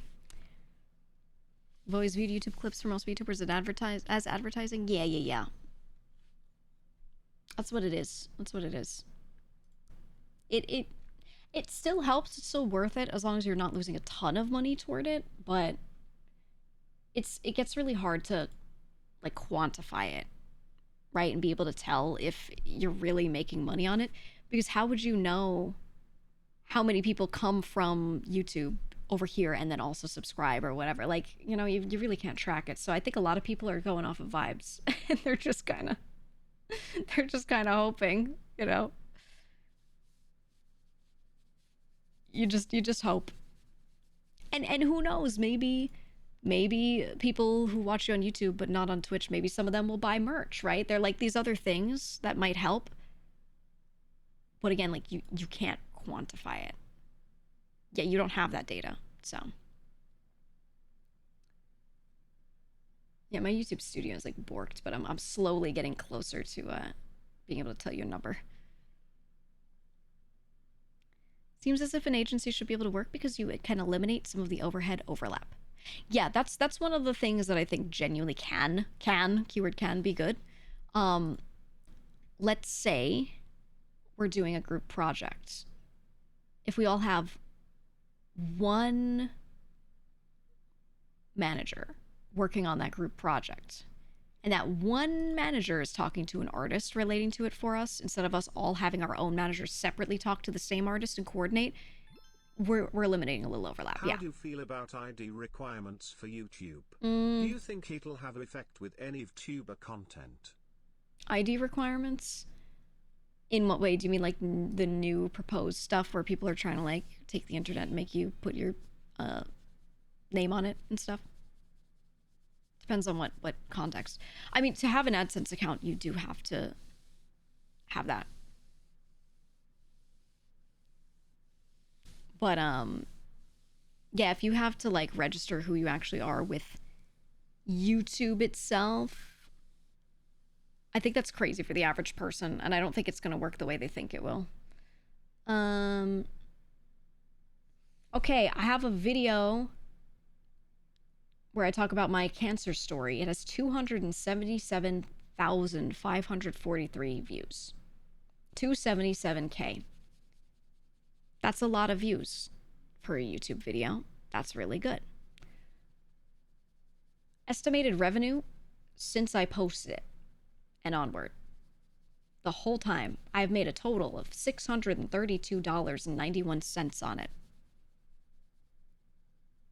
All of the costs going into it, I would say it doesn't really cover everything. If it went over, it would cover maybe some of the other videos that don't have as many views. How long is the video? 35 minutes. It's a lot of editing. It's 35 minutes. So I'm just saying, ROI on cancer is terrible. I'm sorry. I know, right? You would think. You would think. Now, this is assuming I don't put a sponsor on the video. The thing is, sometimes you put a sponsor on a video and they'll pay you way more, you know, than whatever you could ever expect the CPM to be. And maybe those two things together could help. But even then, you're not making like a lot. And that's assuming this gets good views. And they pay you per number of views you tend to get. And it's just cooked. It's just cooked, you know? So that's the edited video. I'd imagine the raw footage was like 2 hours. Yeah, I don't even know. But it took a lot of editing time. Yeah. So is it because ads don't want to display on videos about cancer? No. I talk about plenty of other normal topics, and this is about the same CPM-ish. Pretty standard. Pretty damn standard. I could pick one that's about something not morbid. Video of me and Michi talking. 251,000 views. My YouTube videos tend to do pretty well. 22 minutes. Yeah, this one also is about $700. And I have a drawn thumbnail for that. You know how much money a drawn thumbnail costs when you pay an artist to draw an entire art piece for it? Like, you might spend like half the money you make from the video on that, maybe even more or less depending on the artist, but it's a lot. I've seen people be like, I really love when VTubers do drawn thumbnails. I think they should do it all the time. And I'm like, I will open MS Paint right now and give you that drawn thumbnail because, you know, I do it sometimes simply because I like it, and I know it's not making me a lot of money. But like I tend to work with people who aren't gonna charge a fuck ton for that because it can get a little crazy. It can get a little crazy. But yeah, these highly watched videos, not even making $1,000 each.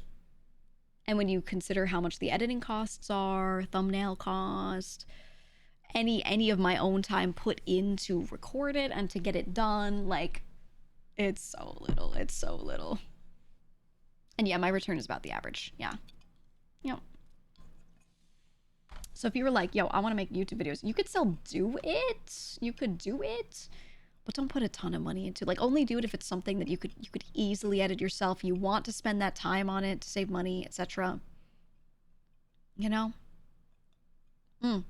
Said your wife is starting a business that requires a lot of commissioned art. You've spent close to 5K in 2 months. Art gets expensive because when you run a business that is a bit visually art based, you have to buy a lot of art, a lot of individual pieces, and it will add up and it will become a problem. It will become a problem. So you have to be really careful. Can't imagine running a whole card game. VTuber merchandise. I mean, when you buy art to put on merch, you buy art from an artist. You pay for their services to draw it for you. And then you have to pay commercial licensing fees, which often is 100% of the base price added on. So if an artist is like, it costs $1,000 for a fully finished, full background, beautiful 4K res art piece that's good enough to put on merch, and then they're like, oh, commercial fees? Okay, it's $2,000. Maybe cost $300, but okay, it's $600 now, right? And then any merch profits you made, or no, that's some overhead into it instead. So your profit always goes down and down, and you know. And yeah, I'm being generous, right? Like I've seen licensing fees that are 200, 300%. And it takes a lot of time for them to do it. It's not a cheap thing. There are some people you can pay that will cost less, but sometimes the people you want to use that draw on the styles you want, they all cost that much. It's really tough. It's really tough. So yeah, you end up spending a lot. So when companies are like, yo, we can make so much money off of VTubers, I'm like, no, the overhead is crazy. To do what's expected, the overhead is insane. Absolutely nuts.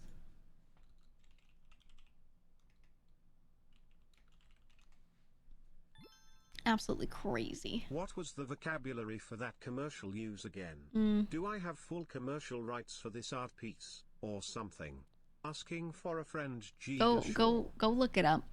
Go look it up. It depends on where you live. Depends on where you live. Go talk to a lawyer. So when you find a good one, make sure to get them to sign an agreement to never work with your friends, and also should talk about them. No. Oh, that's the thing, is like, that's why I'm like, I don't think it's a good idea and you should ever do it, but that's why people try to lock down artists sometimes. That's actually why. That's the reasoning. And I'm like, I mechanically understand it. Like, on paper, I understand it, but like, no, come on, man. Come on. Come on. Make sure they sign the agreement, though. If they don't, then shit talk the artist. Hell yeah. Hell yeah.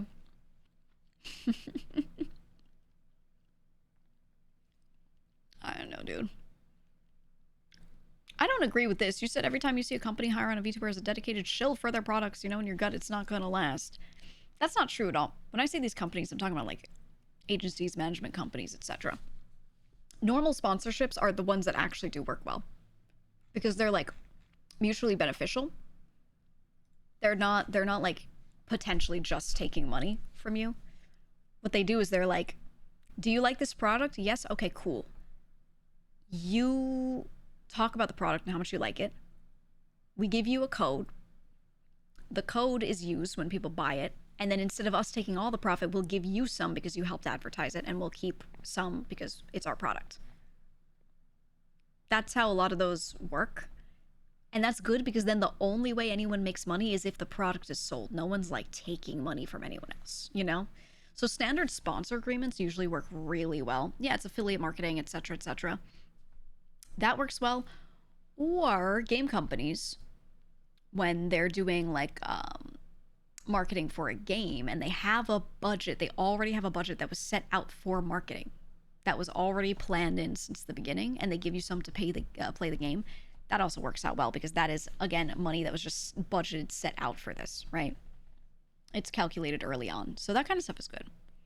You mean companies that hire a VTuber as part of their company and that VTubers are contractually obligated to shill only that stuff. When does that happen, though? I don't know. Give an example because I don't know what you mean. Because I'm not picturing what you're saying. I mean, every sponsorship's going to have exclusivity. Like if I'm working with one PC company, I'm not going to work with another PC company. So literally every sponsorship does that. It's not that you get hired as part of it, right? Unless you're talking about other stuff. You mean Sega with Popona? Thing is, like, that's when they hire a person to basically be a VA. So that person's just doing some contract work. So I don't really think that's, like, I get what you're saying. You're saying, like, you think it won't last long? Probably. Some of them do find success, though. So that kind of, I've seen it happen in a kind of hit or miss way, right? Like, sometimes I've seen that happen well. Sometimes it hasn't worked out. There are times where those people do actually do well and find success and kind of run their own thing. And then there are other times where, yeah, they just, like, shill that one game and then they're just, like, gone. But I feel like I've seen that so few times. It's, like, super rare. But it's a little, yeah, it's done a little less in the West, for sure. It's a little different. But there's a reason why there aren't that many examples of that happening. There's not a ton. You know?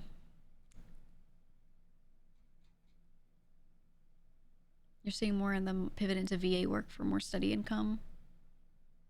I wonder how many people are actually getting steady income from their VA work, though. I think it's just like extra shit. Some people are like regularly taking these gigs, but I feel like you have to take a lot of them for it to work. There are too many people in voice acting to begin with. So that's tough. That's tough.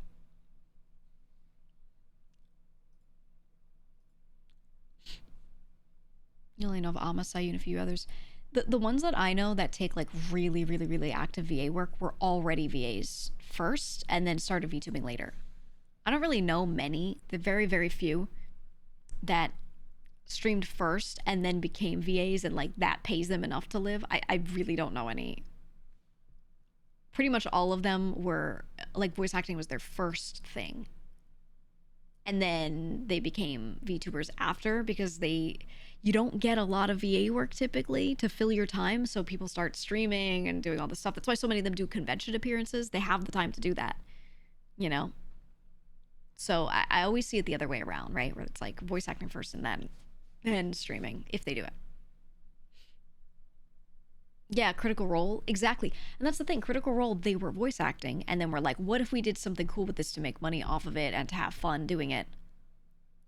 It was done in that order, right? But yeah, there's not a lot of people that were like going the content creator route and then went VA, and the VA gigs are like the thing they do and they don't do the other stuff now. It's usually that if they were streamer first, they're still a streamer now and they're not becoming a professional voice actor that only voice acts, right? They're not going to like put away all the other stuff. It's rare. Super rare. Right. Lily's a cool example. I mean, Markiplier has done VA work too and stuff. A lot of them do that, but they're still content creators first and foremost, right? That's still their bread and butter. They're not dropping everything going, wow, there's so much money to make voice acting. I will do this. I get so many gigs. They don't do that. You know? I really don't. I think it'd be nice. It'd be nice to see more of it. And I do see a lot of people taking one-off roles, one or two things here and there. I think everyone should try it. I think really everyone should try it. But it's just like, it's just an extra side gig, you know? It's a little odd job you do. I haven't seen anyone make it their like main career after streaming for the most part. Goes in a ton of stuff. I mean, the other thing is, I've been offered a lot of roles. There are very few that have offered to pay me. Like, in any way well. Some of them will pay, and it's very little. But typically, it's a cool project, but they just are like, hey, it would be cool if you would do this with us. Or it's like a couple of lines in a game, and they can pay you, and it's like a bigger game. But it's like 3 lines. So because it's only 3 lines, they're not going to pay you much, right? Because it's not taking much time. And it's more like they want the exposure from you. They want you to be like, I'm in this game. And everyone's like, oh, I'm going to play it because my streamer's in that game. And you're just like a side character saying a couple things. You know, like, it won't pay the bills. GEEGA. Hello, Peanut. Thank you for the bits. Thank you for the bits. So, yeah, there's a lot of that. And I'm just like, if I really like this game or I like this series, I'll do it. Because then I'm not really doing it because I care about the money, right? I'm doing it because I like the project. But there are a lot of ones that reach out and I'm like, this is cool, but I'm not into this IP that much. And I don't know, it just feels like I'm advertising them. And I'm just like, eh. It depends. It depends on who asks, right? On what project it is. If I'm really interested in it, because I like the IP, I like the show, I like the game or whatever, then I'll do it. But I gotta really like it if I'm gonna not really get paid much for it, right? Because the thing is, there are so many opportunities, not just voice acting, but a lot of other stuff to work with people for exposure, basically for free, right? There's so many opportunities to do that get offered to creators. If you just take a lot of them, you end up in the space where you're using so much of your time for things that don't get you anything. And you can only do just so much of that before it's like getting crazy, you know? It adds up. So, you gotta be careful, man. You gotta be careful. Ultimately, they're trading on your influence, not the other way around. Yeah. Exactly. So I'll do it if they pay or if I really like the IP. Like, I really like it. But I gotta like it. Imagine you got to voice an animal in Super Auto Pets. See, that's what I'm saying. That's the kind of stuff I would do because I'm like, I fucking love this game. Yeah, I would do it. Yeah, I would. But yeah, I've had a lot of offers that I haven't taken because they would not pay much or even if they would pay, I'm just like, I don't really know this IP and I'm okay. I'm okay. I don't know. We'll see. We'll see what happens. Starring Giga as the humble amp. I would do a Super Auto Pets role 100%. You want me and Gianni to voice act something together? I love Gianni. Oh, he's one of my favorites. Him doing the emotional Funky Kong roleplay ASMR. Oh my god. Oh my god. And then you listen to that and you're like, this is Gabriel from Ultra Kill. It's the same guy. I love him. I love him. Gianni's so fucking funny. And look, I got him on speed dial. If I ever need anything, I can reach out and be like, remember me? It's time. It's time. He's funny as fuck. ASMR, my opinion, explains inventory management systems for a gun supply department. Oh, man. I've thought about it. I've thought about making an ASMR tape and then going into the server and releasing it. Posting it in the server. And being like, I'm starting my ASMR YouTube career. Oh, I really want to. That's genuinely, like, I worked on it.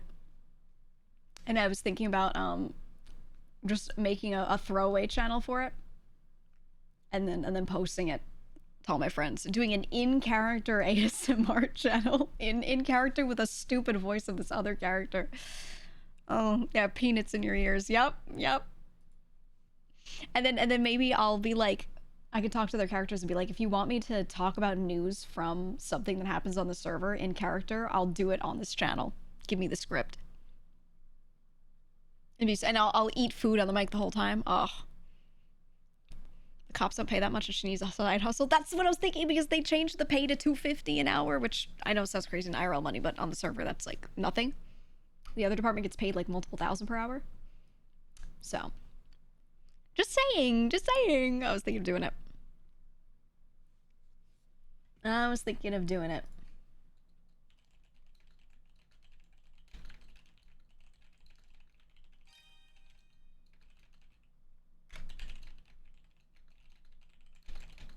Hold on.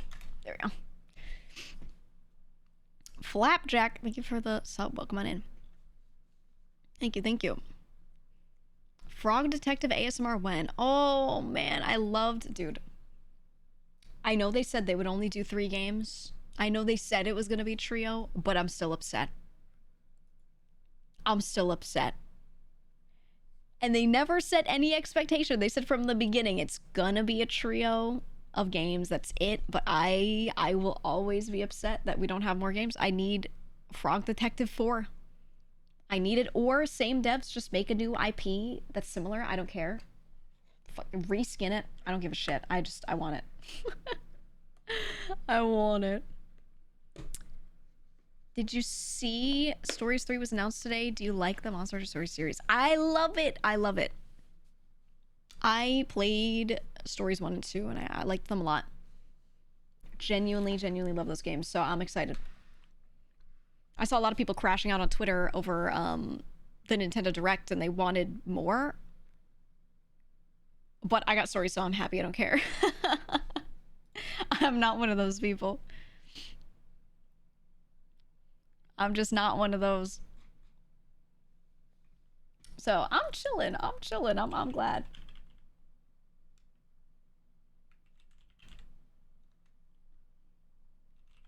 Hold on, I had to write a reminder to myself in a message.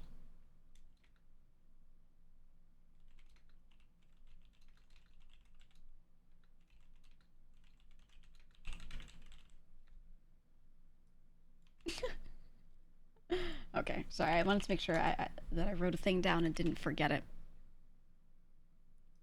There we go. People hype themselves up way too much for every Nintendo Direct. They think about the biggest Nintendo Direct they've ever seen, and they hope for that one every time. They really hope for that one every time. But the thing is, we're not close to the holiday season yet. I don't expect them to go talking about anything major until like September. August, September is when they're going to start talking about what's coming up and having release dates in like October and November for holiday season sales, right? That's the kind of stuff where I'm like, that's when I'll start to, you know, care a little more, expect a little more. But at the same time, I mean, they just don't have like any sort of sales on the Switch 2 where I think they can release anything big right now. I think now is not the time. People are still trying to get their consoles, so I don't know, man. I don't know. But people are working on games. We'll see. Nintendo starts soft parenting where they basically say what the Direct's gonna be and people are still mad. That's the thing, is they set the expectation first. They're like, oh, this is third-party games. Oh, this one's like indie shit. oh, this one's gonna be mostly the kind of stuff you see in like the treehouse sections and blah blah blah. And people still are like, give me 10 iterations of Silk Song. You know, they're freaking out. I don't get it. I get it, but I don't get it. I don't know. No, Smash 5. I think some people have expectations of what games they want to be out already. And they're just wanting them right now. Even though several of those games, they already talked about it and said, we've announced that this will be happening, but it won't be happening soon. And people are like, gimme. Freaking out. Freaking out. They show Campfire Simulator. It looked cute till they dropped the IRL facecam part of it. I didn't watch that part. But I saw someone posting about it. What is that? Let me look it up.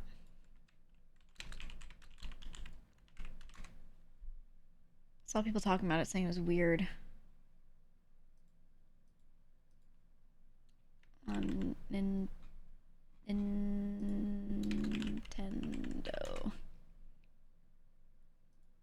What was it called?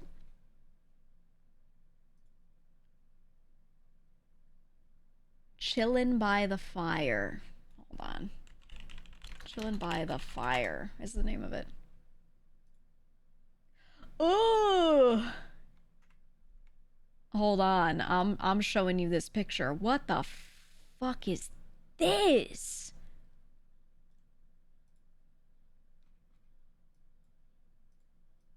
I'm sorry, what? What? What? Ah. What is that? Why would you do that? I already thought the switch to Mario Kart shit was a little weird with the way it would like point the camera at your face and then your face is showing as you're like as you're driving. What is this? Outer Wilds looking kind of different. Get that off the screen, dude. Ugh. You're scared? Okay, yeah, well, I got rid of the big bad screenshot. This makes me want to invent a way to send BTS output over USB as a camera, so VTubers can use this shit kek. Yeah, you can. You can. Okay, VTube Studio does have a camera output, and you can capture it in OBS. So I feel like it is a device. I think you might be able to do it already. I think this can be done, is what I'm saying. Like, you might have to get interesting with clicking a few buttons and doing some things with some inputs. But because it can already do that, I think it can stream out over USB. I think you can make that happen. Maybe you would have to make a thing, but I think there's stuff out of the box where if you daisy chain some shit together, I think you can make that happen. So, some USB capture cards already detect on Switch 2 as a camera.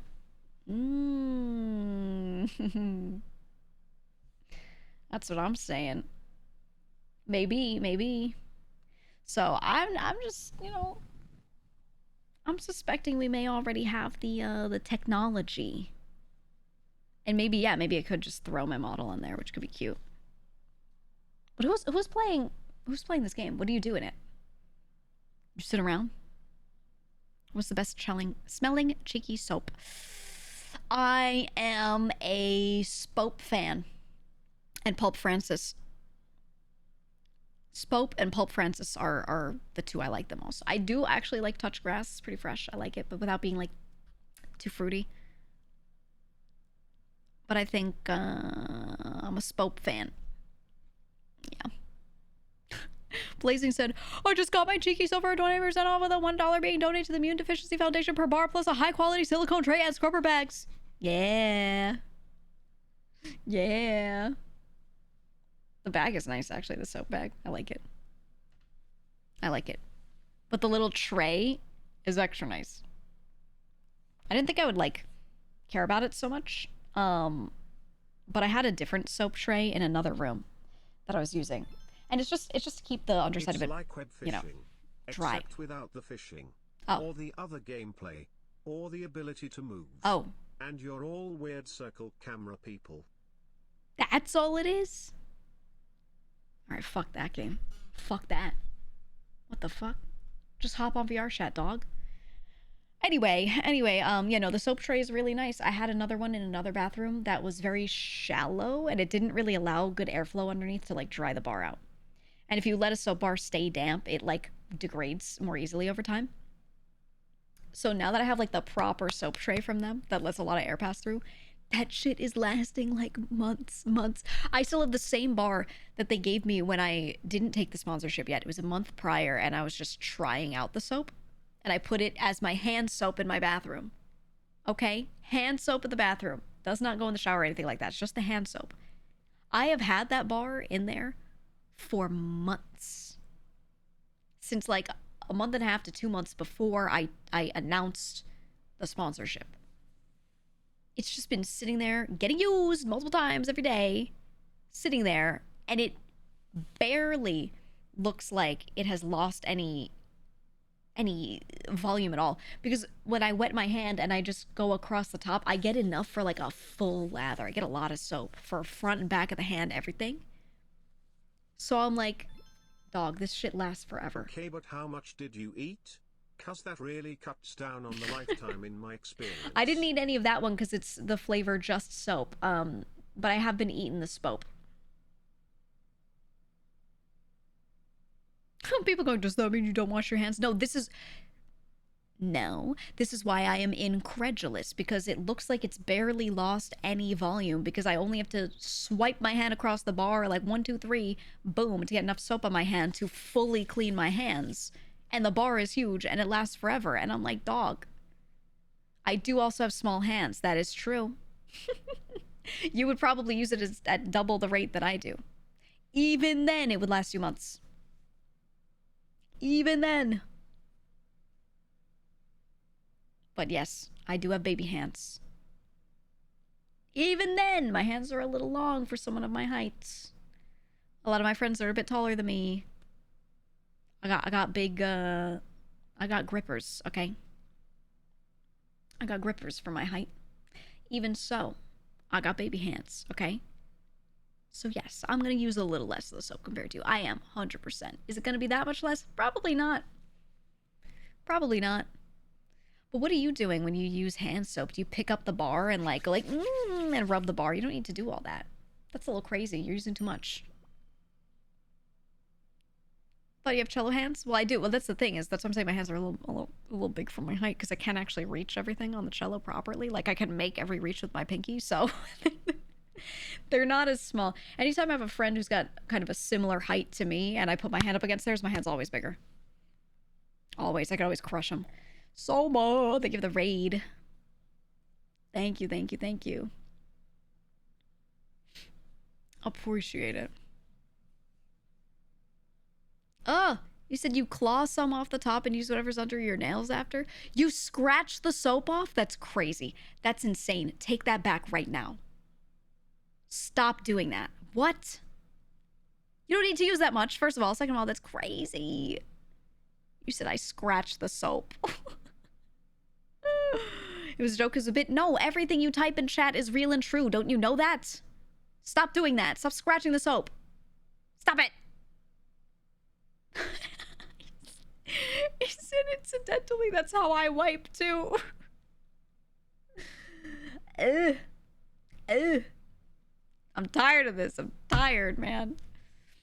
I hate it. I hate it so much. How much soap is normal to use? Enough to get a full lather. You wet your hand a little. You go to the bar of soap sitting on his tray and you rub your hand across the top. And you pick up enough to get it on your hands. And then you rub your hands together and you get a nice full lather. You rub the back of your hands between the fingies. And as long as you still have enough lather to be covering your hands, you're good. And yeah, when you rinse, you should be able to feel like... You should be able to feel if you're clean or not. If you still feel like... You don't get that slightly squeaky feeling, then you fucked up. Go get more. So like 15 pumps of hand soap. Well, that's the thing. Whenever I would use liquid soap, I would use so fucking much. I would use so much. And I wouldn't even try to use more. It's just that it would like it's made to like disintegrate, you know? So switch soap with this cheeky, yeah. Soap ambassador teaching you how to use less of the product. Hey, look, I took the sponsorship because I like the soap, okay? That's all. That's all. Yes, maybe I am trying to get you to use less and buy less. I'm just saying, I'm trying to do right by you, okay? Trust and believe. Trust and believe. You got the starter pack in the mail? You feel like you're set for life? You might very well be. Ooh, you said it's drastically reduced how much body lotion you need. Me too. I get so dry, dude. If I take a shower and I don't lotion myself, I scrub down, I take a shower, I get out of there. The next day, if I'm walking around, I just look at myself, you can just see on my arms and legs just skin flaking off everywhere. My skin is so dry all the time, even with scrubbing. Dead skin off. I produce so much skin and hair and everything. Like I just produce and shed constantly, like a cryptid. And I can't help it. I can't help it. It's just how it is. My body does not like producing oil. Yeah, ashy as fuck. So yeah, you know, that's why I like do care about these things a lot, because I do need to stay moisturized. Otherwise, I will sit on a couch and get up and leave flakes on it if I'm not like I'm the ashen one, if I'm not, you know, keeping myself moisturized. But the thing is, I don't like rubbing lotion all over my body all the time because I feel greasy and disgusting. So something that's like lightly gonna keep you from getting dry and it's like left over from the soap you use is nice. I don't like going in with a heavy lotion and just feeling like I'm gonna like stick to everything. It freaks me out and I hate it. You know? I really don't like it. But it's better than like leaving shit all over everything I sit on, you know? So I'm like, ugh.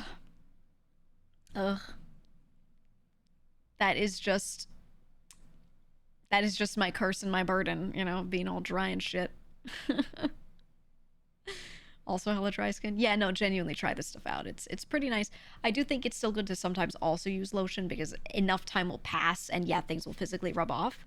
But not having to do it all the time is so nice. Does it smell nice? Yeah. Yeah, it does. There's also, if you don't like scented stuff, there's one called Just Soap. And it literally smells like nothing. If you get close to it and sniff it, it smells like pure Just Soap.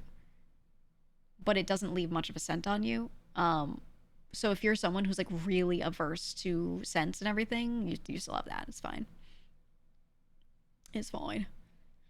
Sunscreen feels weird too. Yeah, I'm ultra picky with sunscreens as well, because a lot of them feel gross on you, but also they like start off feeling like a lotion, feeling moisturizing, but then a lot of them dry down and you are both covered in oil from the sunscreen and your skin still gets dry.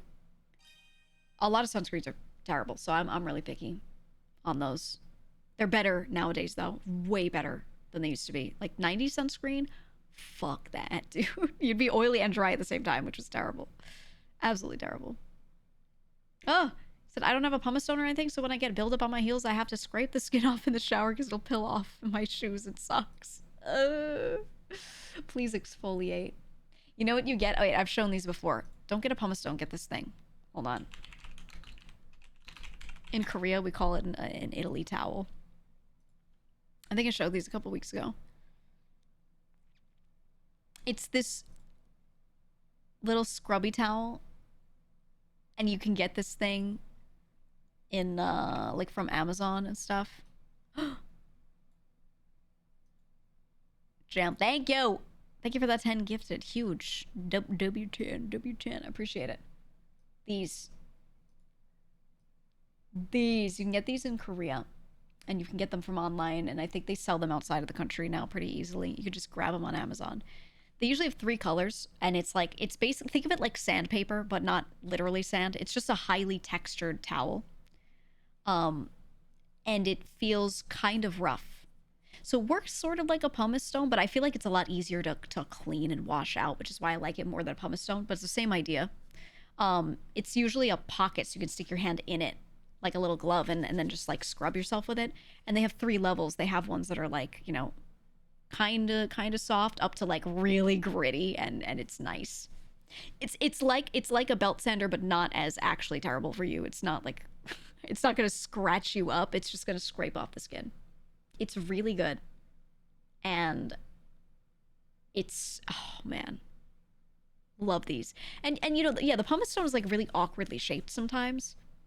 So if you've got issues with like your heel area, stuff like that, it's so much easier to just take this and like get your hand around it, you know? And it's better than a simple washcloth, because a washcloth is really soft in comparison to this. This is actually kind of scratchy, and it will actually take the skin off easily, and you won't have to pass over yourself like a million times. You can just do one area for a short bit and you're good. And yeah, they're ultra cheap. What's it called? Italy towel. Korean Italy towel. That's what like the OG is called. I'm sure there are tons of similar products with different names though. If it looks like this, it's got the little stripes.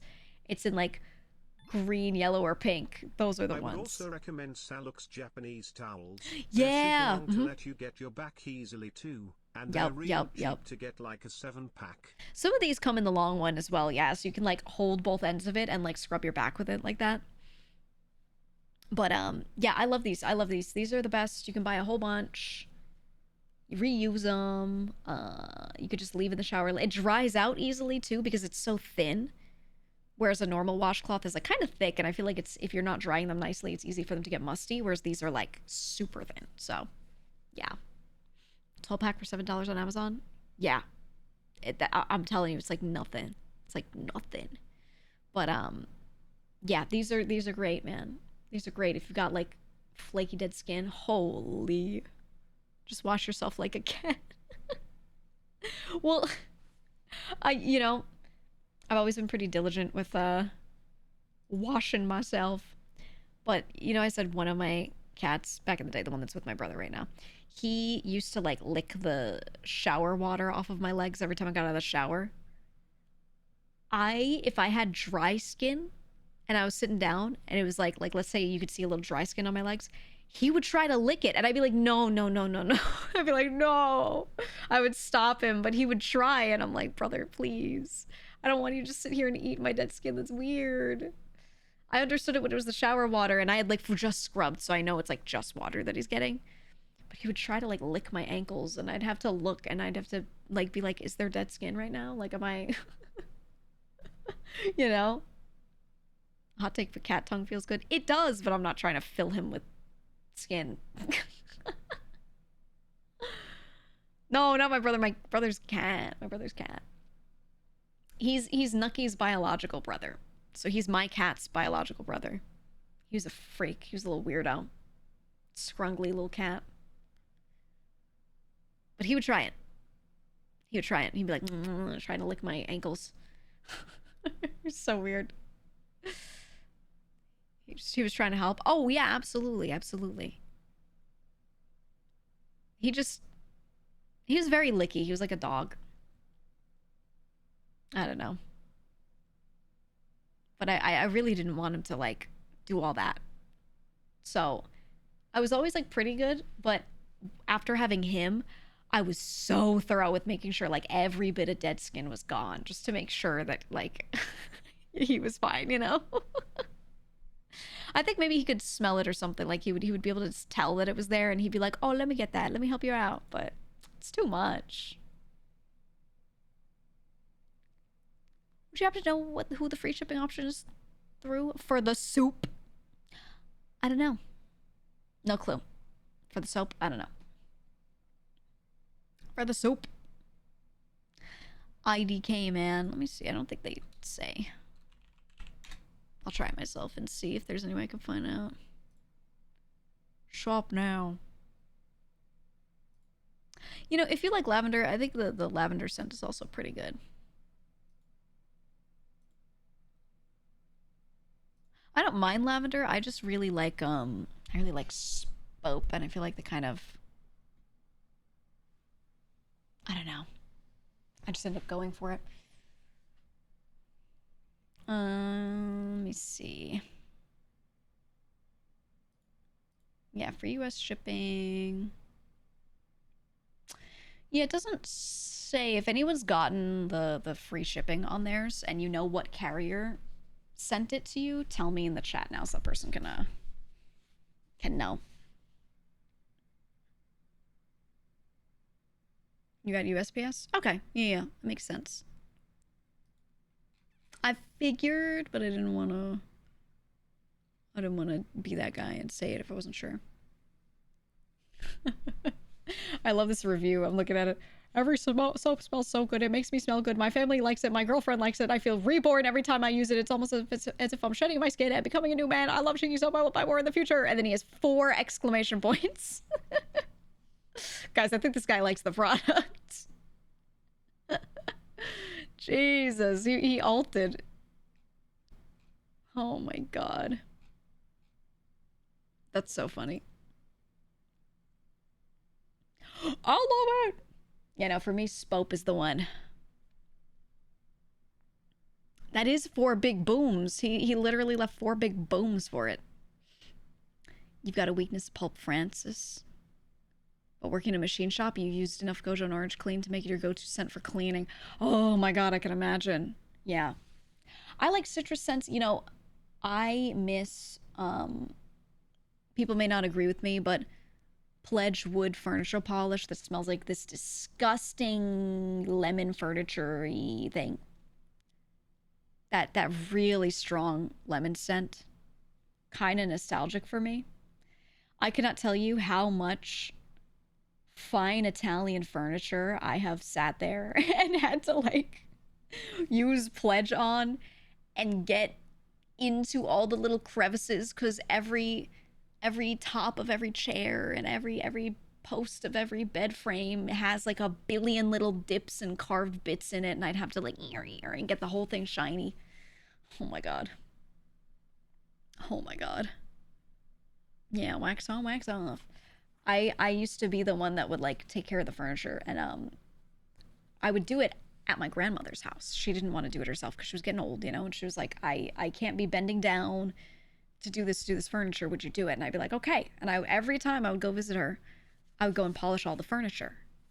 And it was a lot. It was a lot of furniture that she'd accumulated over the years. And I would go there, and her taste was every bit of furniture was so meticulously carved. And I would spend so much time with this fucking furniture polish, and it probably absolutely destroyed my brain. I would sniff it in and the chemicals would go straight to my brain and eat the brain cells. But that's what I would do because she wanted shiny furniture, you know? So I would sit there and polish it and get it real clean. And I don't know. There's a lot of nostalgia for that scent for me. So I do like citrus. I do. You loved to do the furniture chores as a kid? I liked doing that more than other types of cleaning. And my brothers really did not want to do the furniture polishing because they found it really annoying to sit there and like get into all the grooves and do all that stuff. But I found it satisfying. So I was like, you know what? You guys do all the other stuff. I'll do the furniture. And I would just do it. I didn't mind. I didn't mind.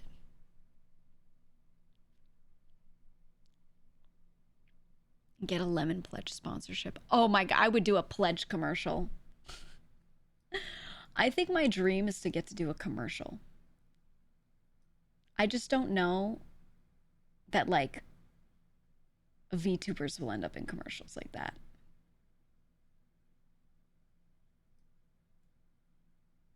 I don't know. You're fine with dusting and cleaning? Is the shifting everyone off the bookcase and desk you hate? I changed everything in my life a while back where I stopped having things be out. Okay? Objects I own go into boxes, into display cases, on shelves that have doors on them, everything. So the stuff that's exposed to the air is all easily cleanable surfaces. And then there are just a few things that are out. but there's not a ton of stuff that's out on a surface, you know? And that makes it so easy. You want to clean this counter? Okay. You clean all the boxes and containers on top of it, and then you take them off and you clean the counter. But it's like it's not much, you know? Yeah, because also, right, like cat hair and stuff, everything gets on everything. My body sheds all of its skin 3 times a day. So I will be in a dusty environment. You know? So I just spend a lot of time making sure that my shit's away in boxes or in a drawer or just otherwise looking a bit minimalist, being put away so I don't have to clean it.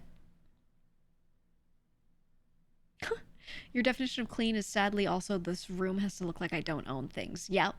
Well, I have a lot of like I have a bookshelf to my right over here. This bookshelf has glass doors.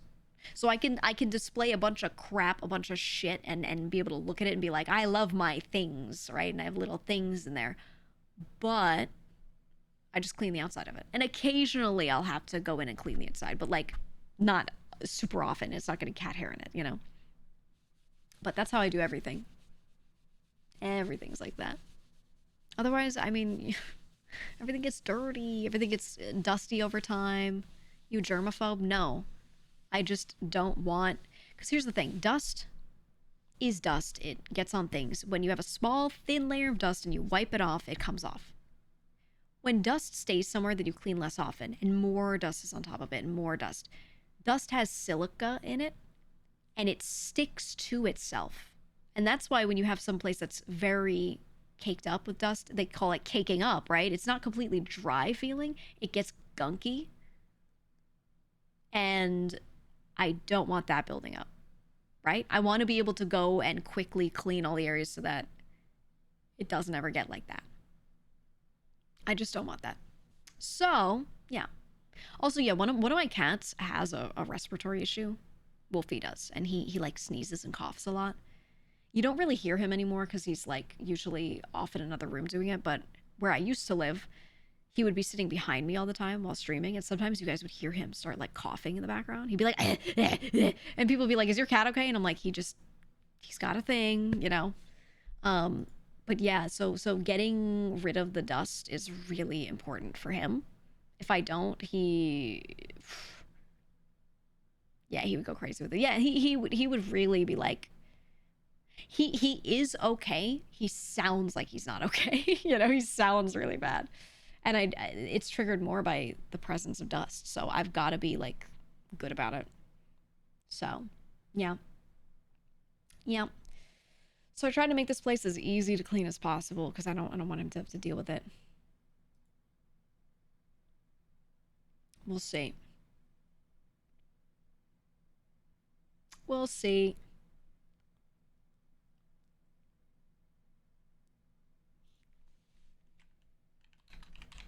Hold on, I'm getting a message. Let me answer this real quick.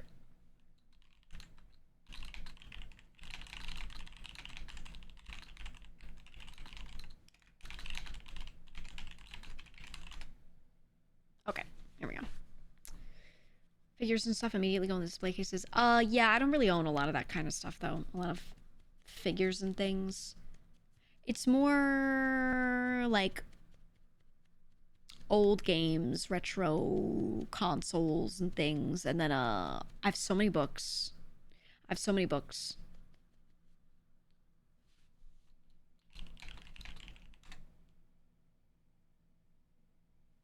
What else do I have?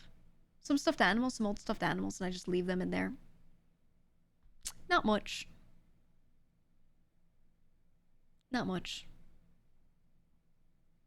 You think my word spoon is like 120 plus?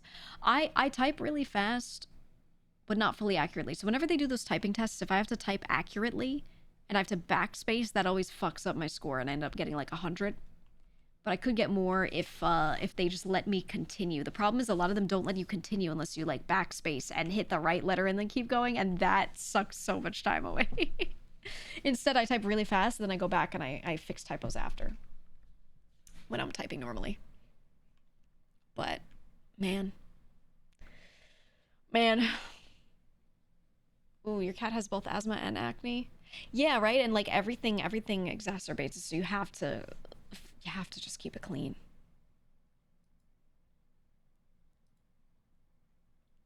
I'm getting a merch update right now, by the way. Or some amount of update.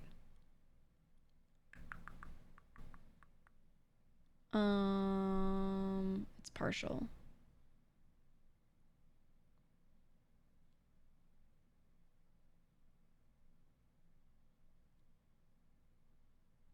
Okay, I think I can get the items.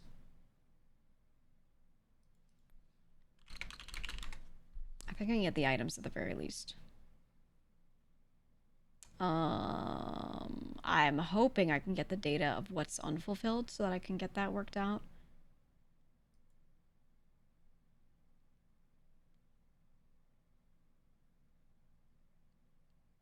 I think I can get that by tomorrow, maybe.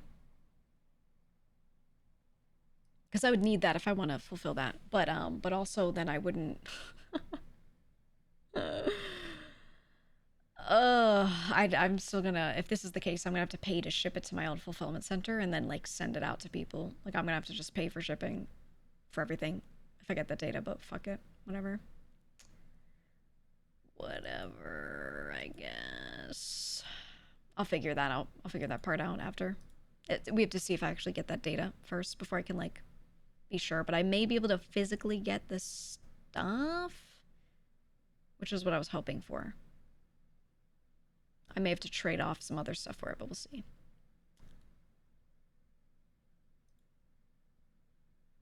Okay.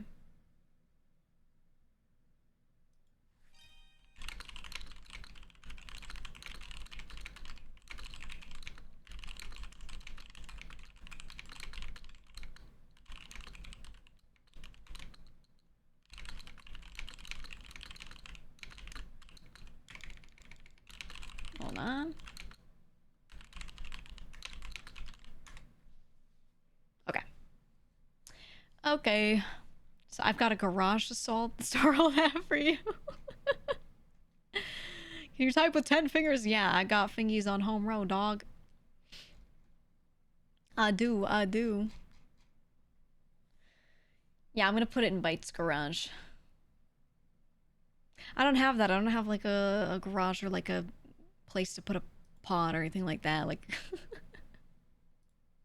I don't have any of that kind of stuff. So it definitely has to go to a fulfillment center. Not that I would take it myself anyway, but you never know. You never know. Put it in my guest room. I don't know how much space it takes up. I assume it's just a couple boxes, but I don't know. Some of those items are a little big.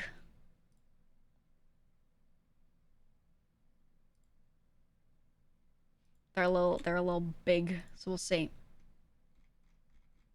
Okay, and they're gonna try. I feel so bad for the person who's trying to clean all this shit up. They're gonna try to pull this stuff for me so I can have the orders.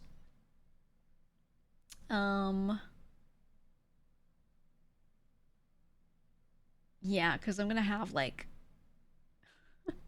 you know, the little Boris keyring. I'm gonna have like 500 of those. That's just like total stock, whether some is sold and some is not or whatever. I'm gonna have like 500 of them. I don't know how big of a box that's gonna be, but it's probably gonna be pretty heavy. So I'd rather put that in a warehouse than try to take that myself, you know. I don't know how many boxes it's gonna be, but it's gonna be a lot.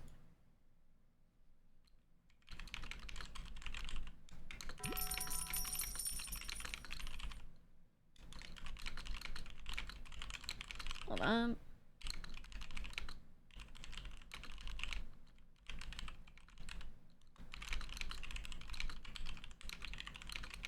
Okay, and then I'm gonna ask some other people another thing.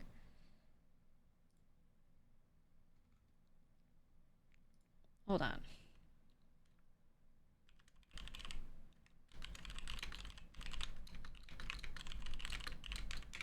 Hold on, I'm coordinating one thing right now. Coordinating one thing right here. First time chatter, you're the only male streamer I watch. Thank you, I'm a 50-year-old bald man. Appreciate that. I have 500 girlfriends. Okay, let me type this update. Moon 2M instantly in the chat. I knew there'd be one. I knew there'd be one. Happy for you. Yeah, take that. Take that. I'm tall and bald.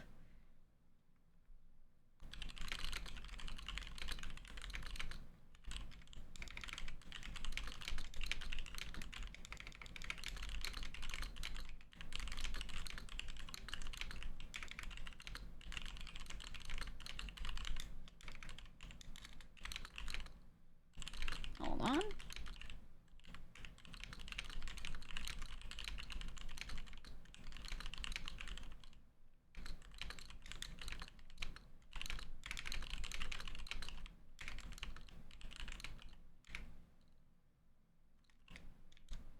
Okay.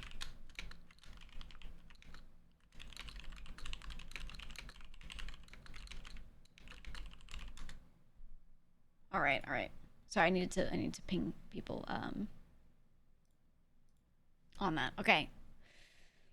There we go. There we go. So at this point, should I submit a mod ticket for a Boris keyring order? Yeah. Send whatever you've got. If you ordered something that is not fulfilled and you haven't received updates or anything, your stuff hasn't been sent to you, you know, none of that. Go and send in a mod ticket in the Discord. Send over your order number if you have it. If you have like a screenshot of the email, whatever you're willing to send over.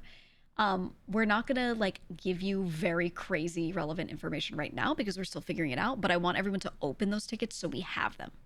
And then if I have them, then as soon as I get the information, assuming I will, if I get like the information of the orders and they can confirm like, yes, this is unfulfilled, whatever, then as soon as I get the stuff shipped to my own fulfillment center, we can start working on getting those sent out. So the sooner you send it, the better. Because if I have it early, then we can do it as soon as I receive the stuff, you know? So I would appreciate that. Dude, where's my merch? Road trip to the end of the earth. Oh, man. Wait, she's literally doing work right now? Always am. Never not working, dog. Never not working. Any word on digital goods? Some folks ordered voice packs I can't download anymore.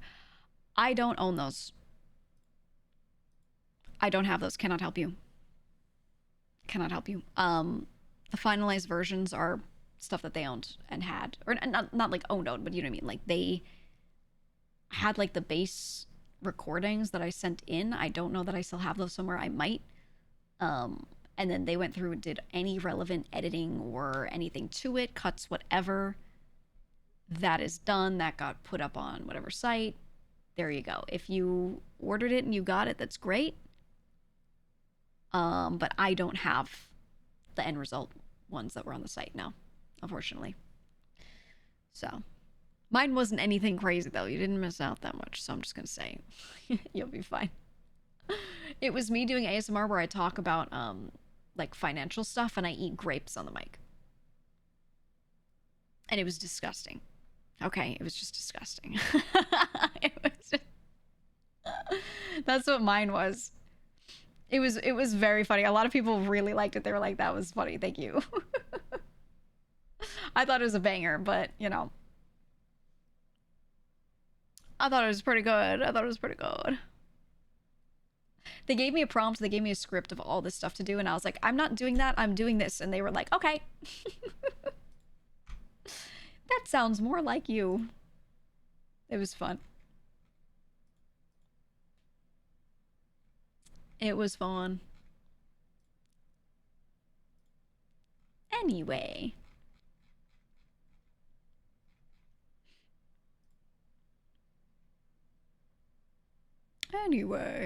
So priceless is what you're saying?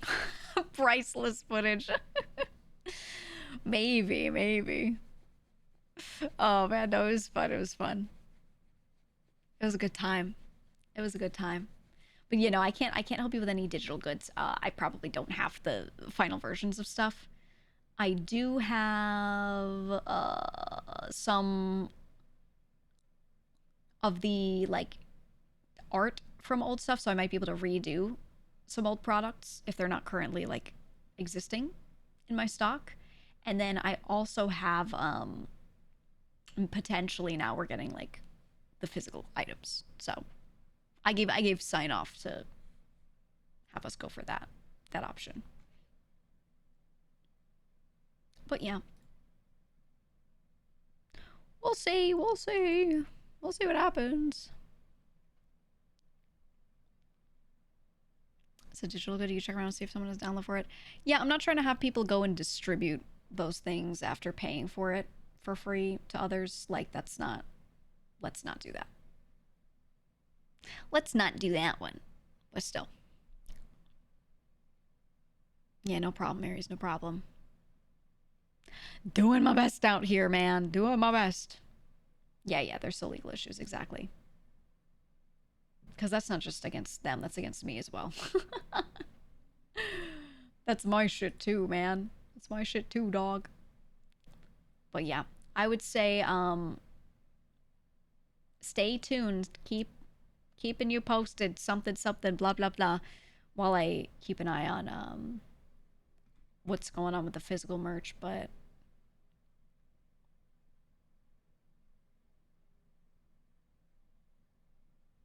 it sounds like I'll be able to get stuff. I'm thinking.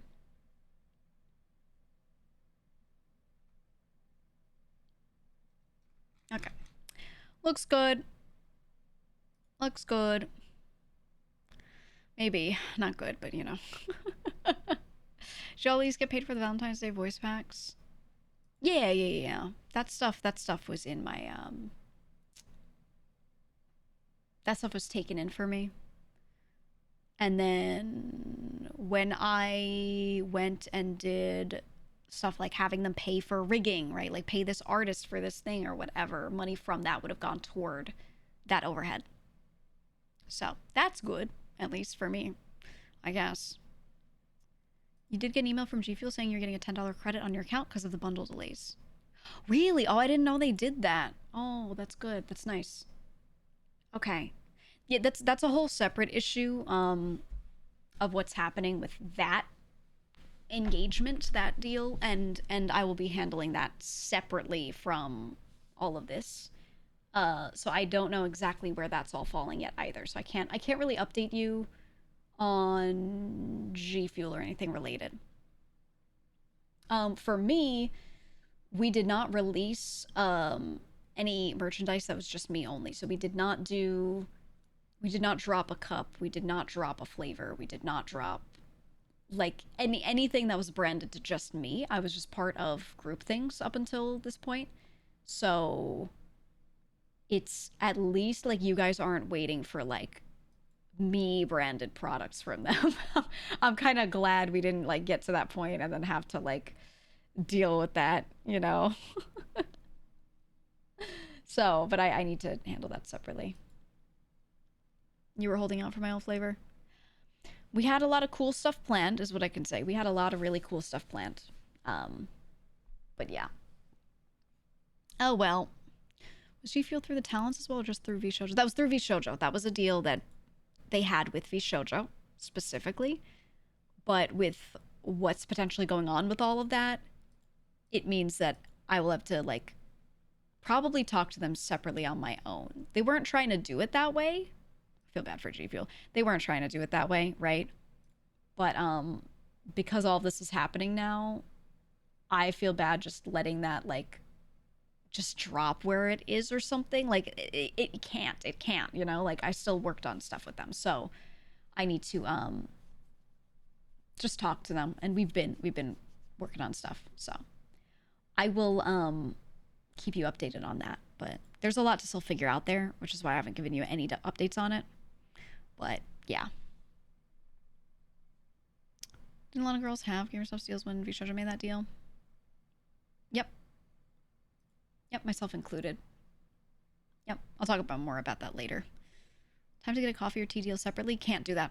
Can't do that at this time. I cannot go and have an open thing with one and then start doing shit with someone else while that's open. That would be really shitty. I can't do that. Not even being like, oh, I really want to. I'm saying like that would be terrible, and I cannot do that, and I won't do that because I don't want to be that guy. You know, like that's not. That's all just gonna sit where it is until I can get that nicely figured out.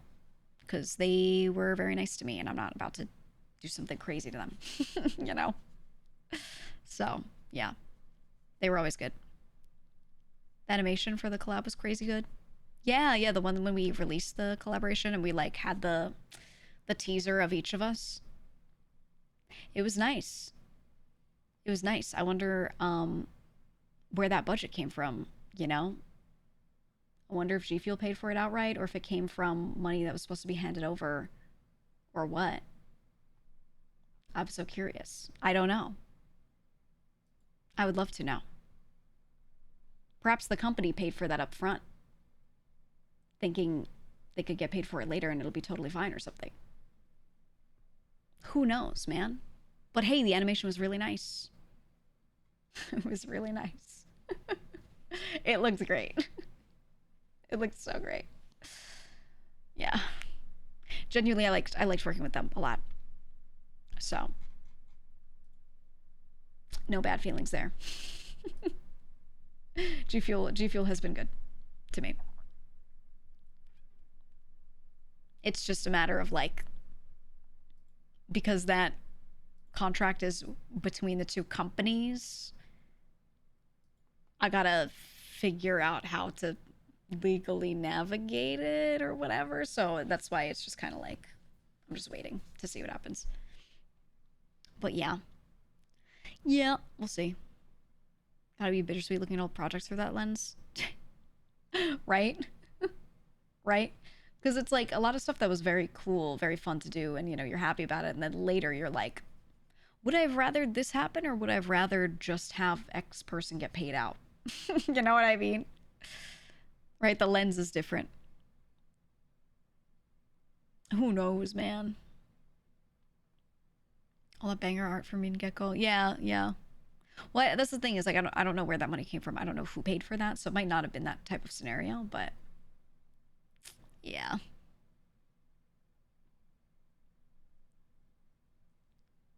Your contract law when one entity is imploding and you're a contractor for it and going, well, shit. Yeah, right? It's like that kind of scenario, but I'm going to do my best to figure that out all nicely and try to get as few people fucked as possible, right? You love your Celeste cup set from G Fuel? Yeah, they did a lot of cool collaborations. They gave me something. They sent me something that I think was a prototype for a different cup. They sent me a cup with like our logo. It's all pink, you know, it has like symbols for the members, whatever. And I was looking at it and I was like, wait a minute, this wasn't sold on the site. So I think they gave me also, in addition to the stuff they sent, I think I got a prototype of something else that ended up not being a finalized product. I don't know. I was just looking at it the other day and I was like, where was this from? I think it was just like a throwaway one, you know, that they ended up not doing. But yeah.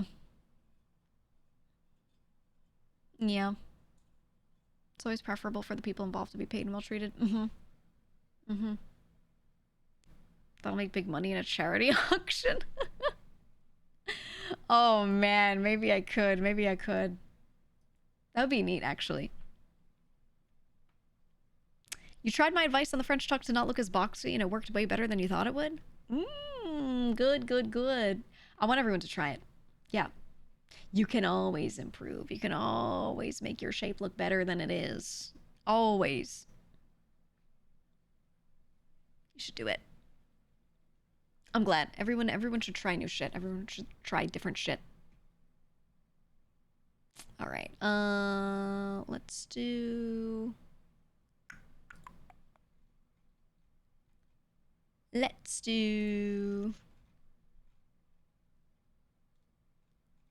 want to play a game. Sorry, I'm looking through my games. I'm looking through my games. I kind I kind of want to play more Wheel World. Did you guys like Wheel World yesterday? It's like that cycling racing game, but it plays like a Zelda game with like the story and going through. It was cool, man. It's chill. It's really easy to just talk over, and the music is nice. It's a vibe. So people were saying it's what they wanted Mario Kart World to be, and then it wasn't. But Wheel World is. So maybe we'll do more of that. Maybe we'll do more of that. What flavor of soap would you recommend for hand soap that isn't lavender? Lavender gives me headaches. Pulp Francis. Or Spope. Pulp Francis, I think. Did you check out Wu Chang? I've seen people play it. I haven't tried it myself, but I was looking at it, yeah. I was. I can't say Wheel World and you speak Wheel World, Wheel World. After stream you went on your PC, downloaded it. Ooh, I'm glad. It's a really it's fun to play, man. It's so chill, but you can tell they put a lot of effort into it, right? It's not a tiny, tiny, tiny game. So I like it. Okay, let me go refill my water, get another snack, and be back, and then we'll play a game. Sound good? Sound good? Okay. Okay. All right, I'm gonna go do that. You can talk to Boris in the meantime. Tell him all of your problems right now. Tell him all of your problems. And I'll be back.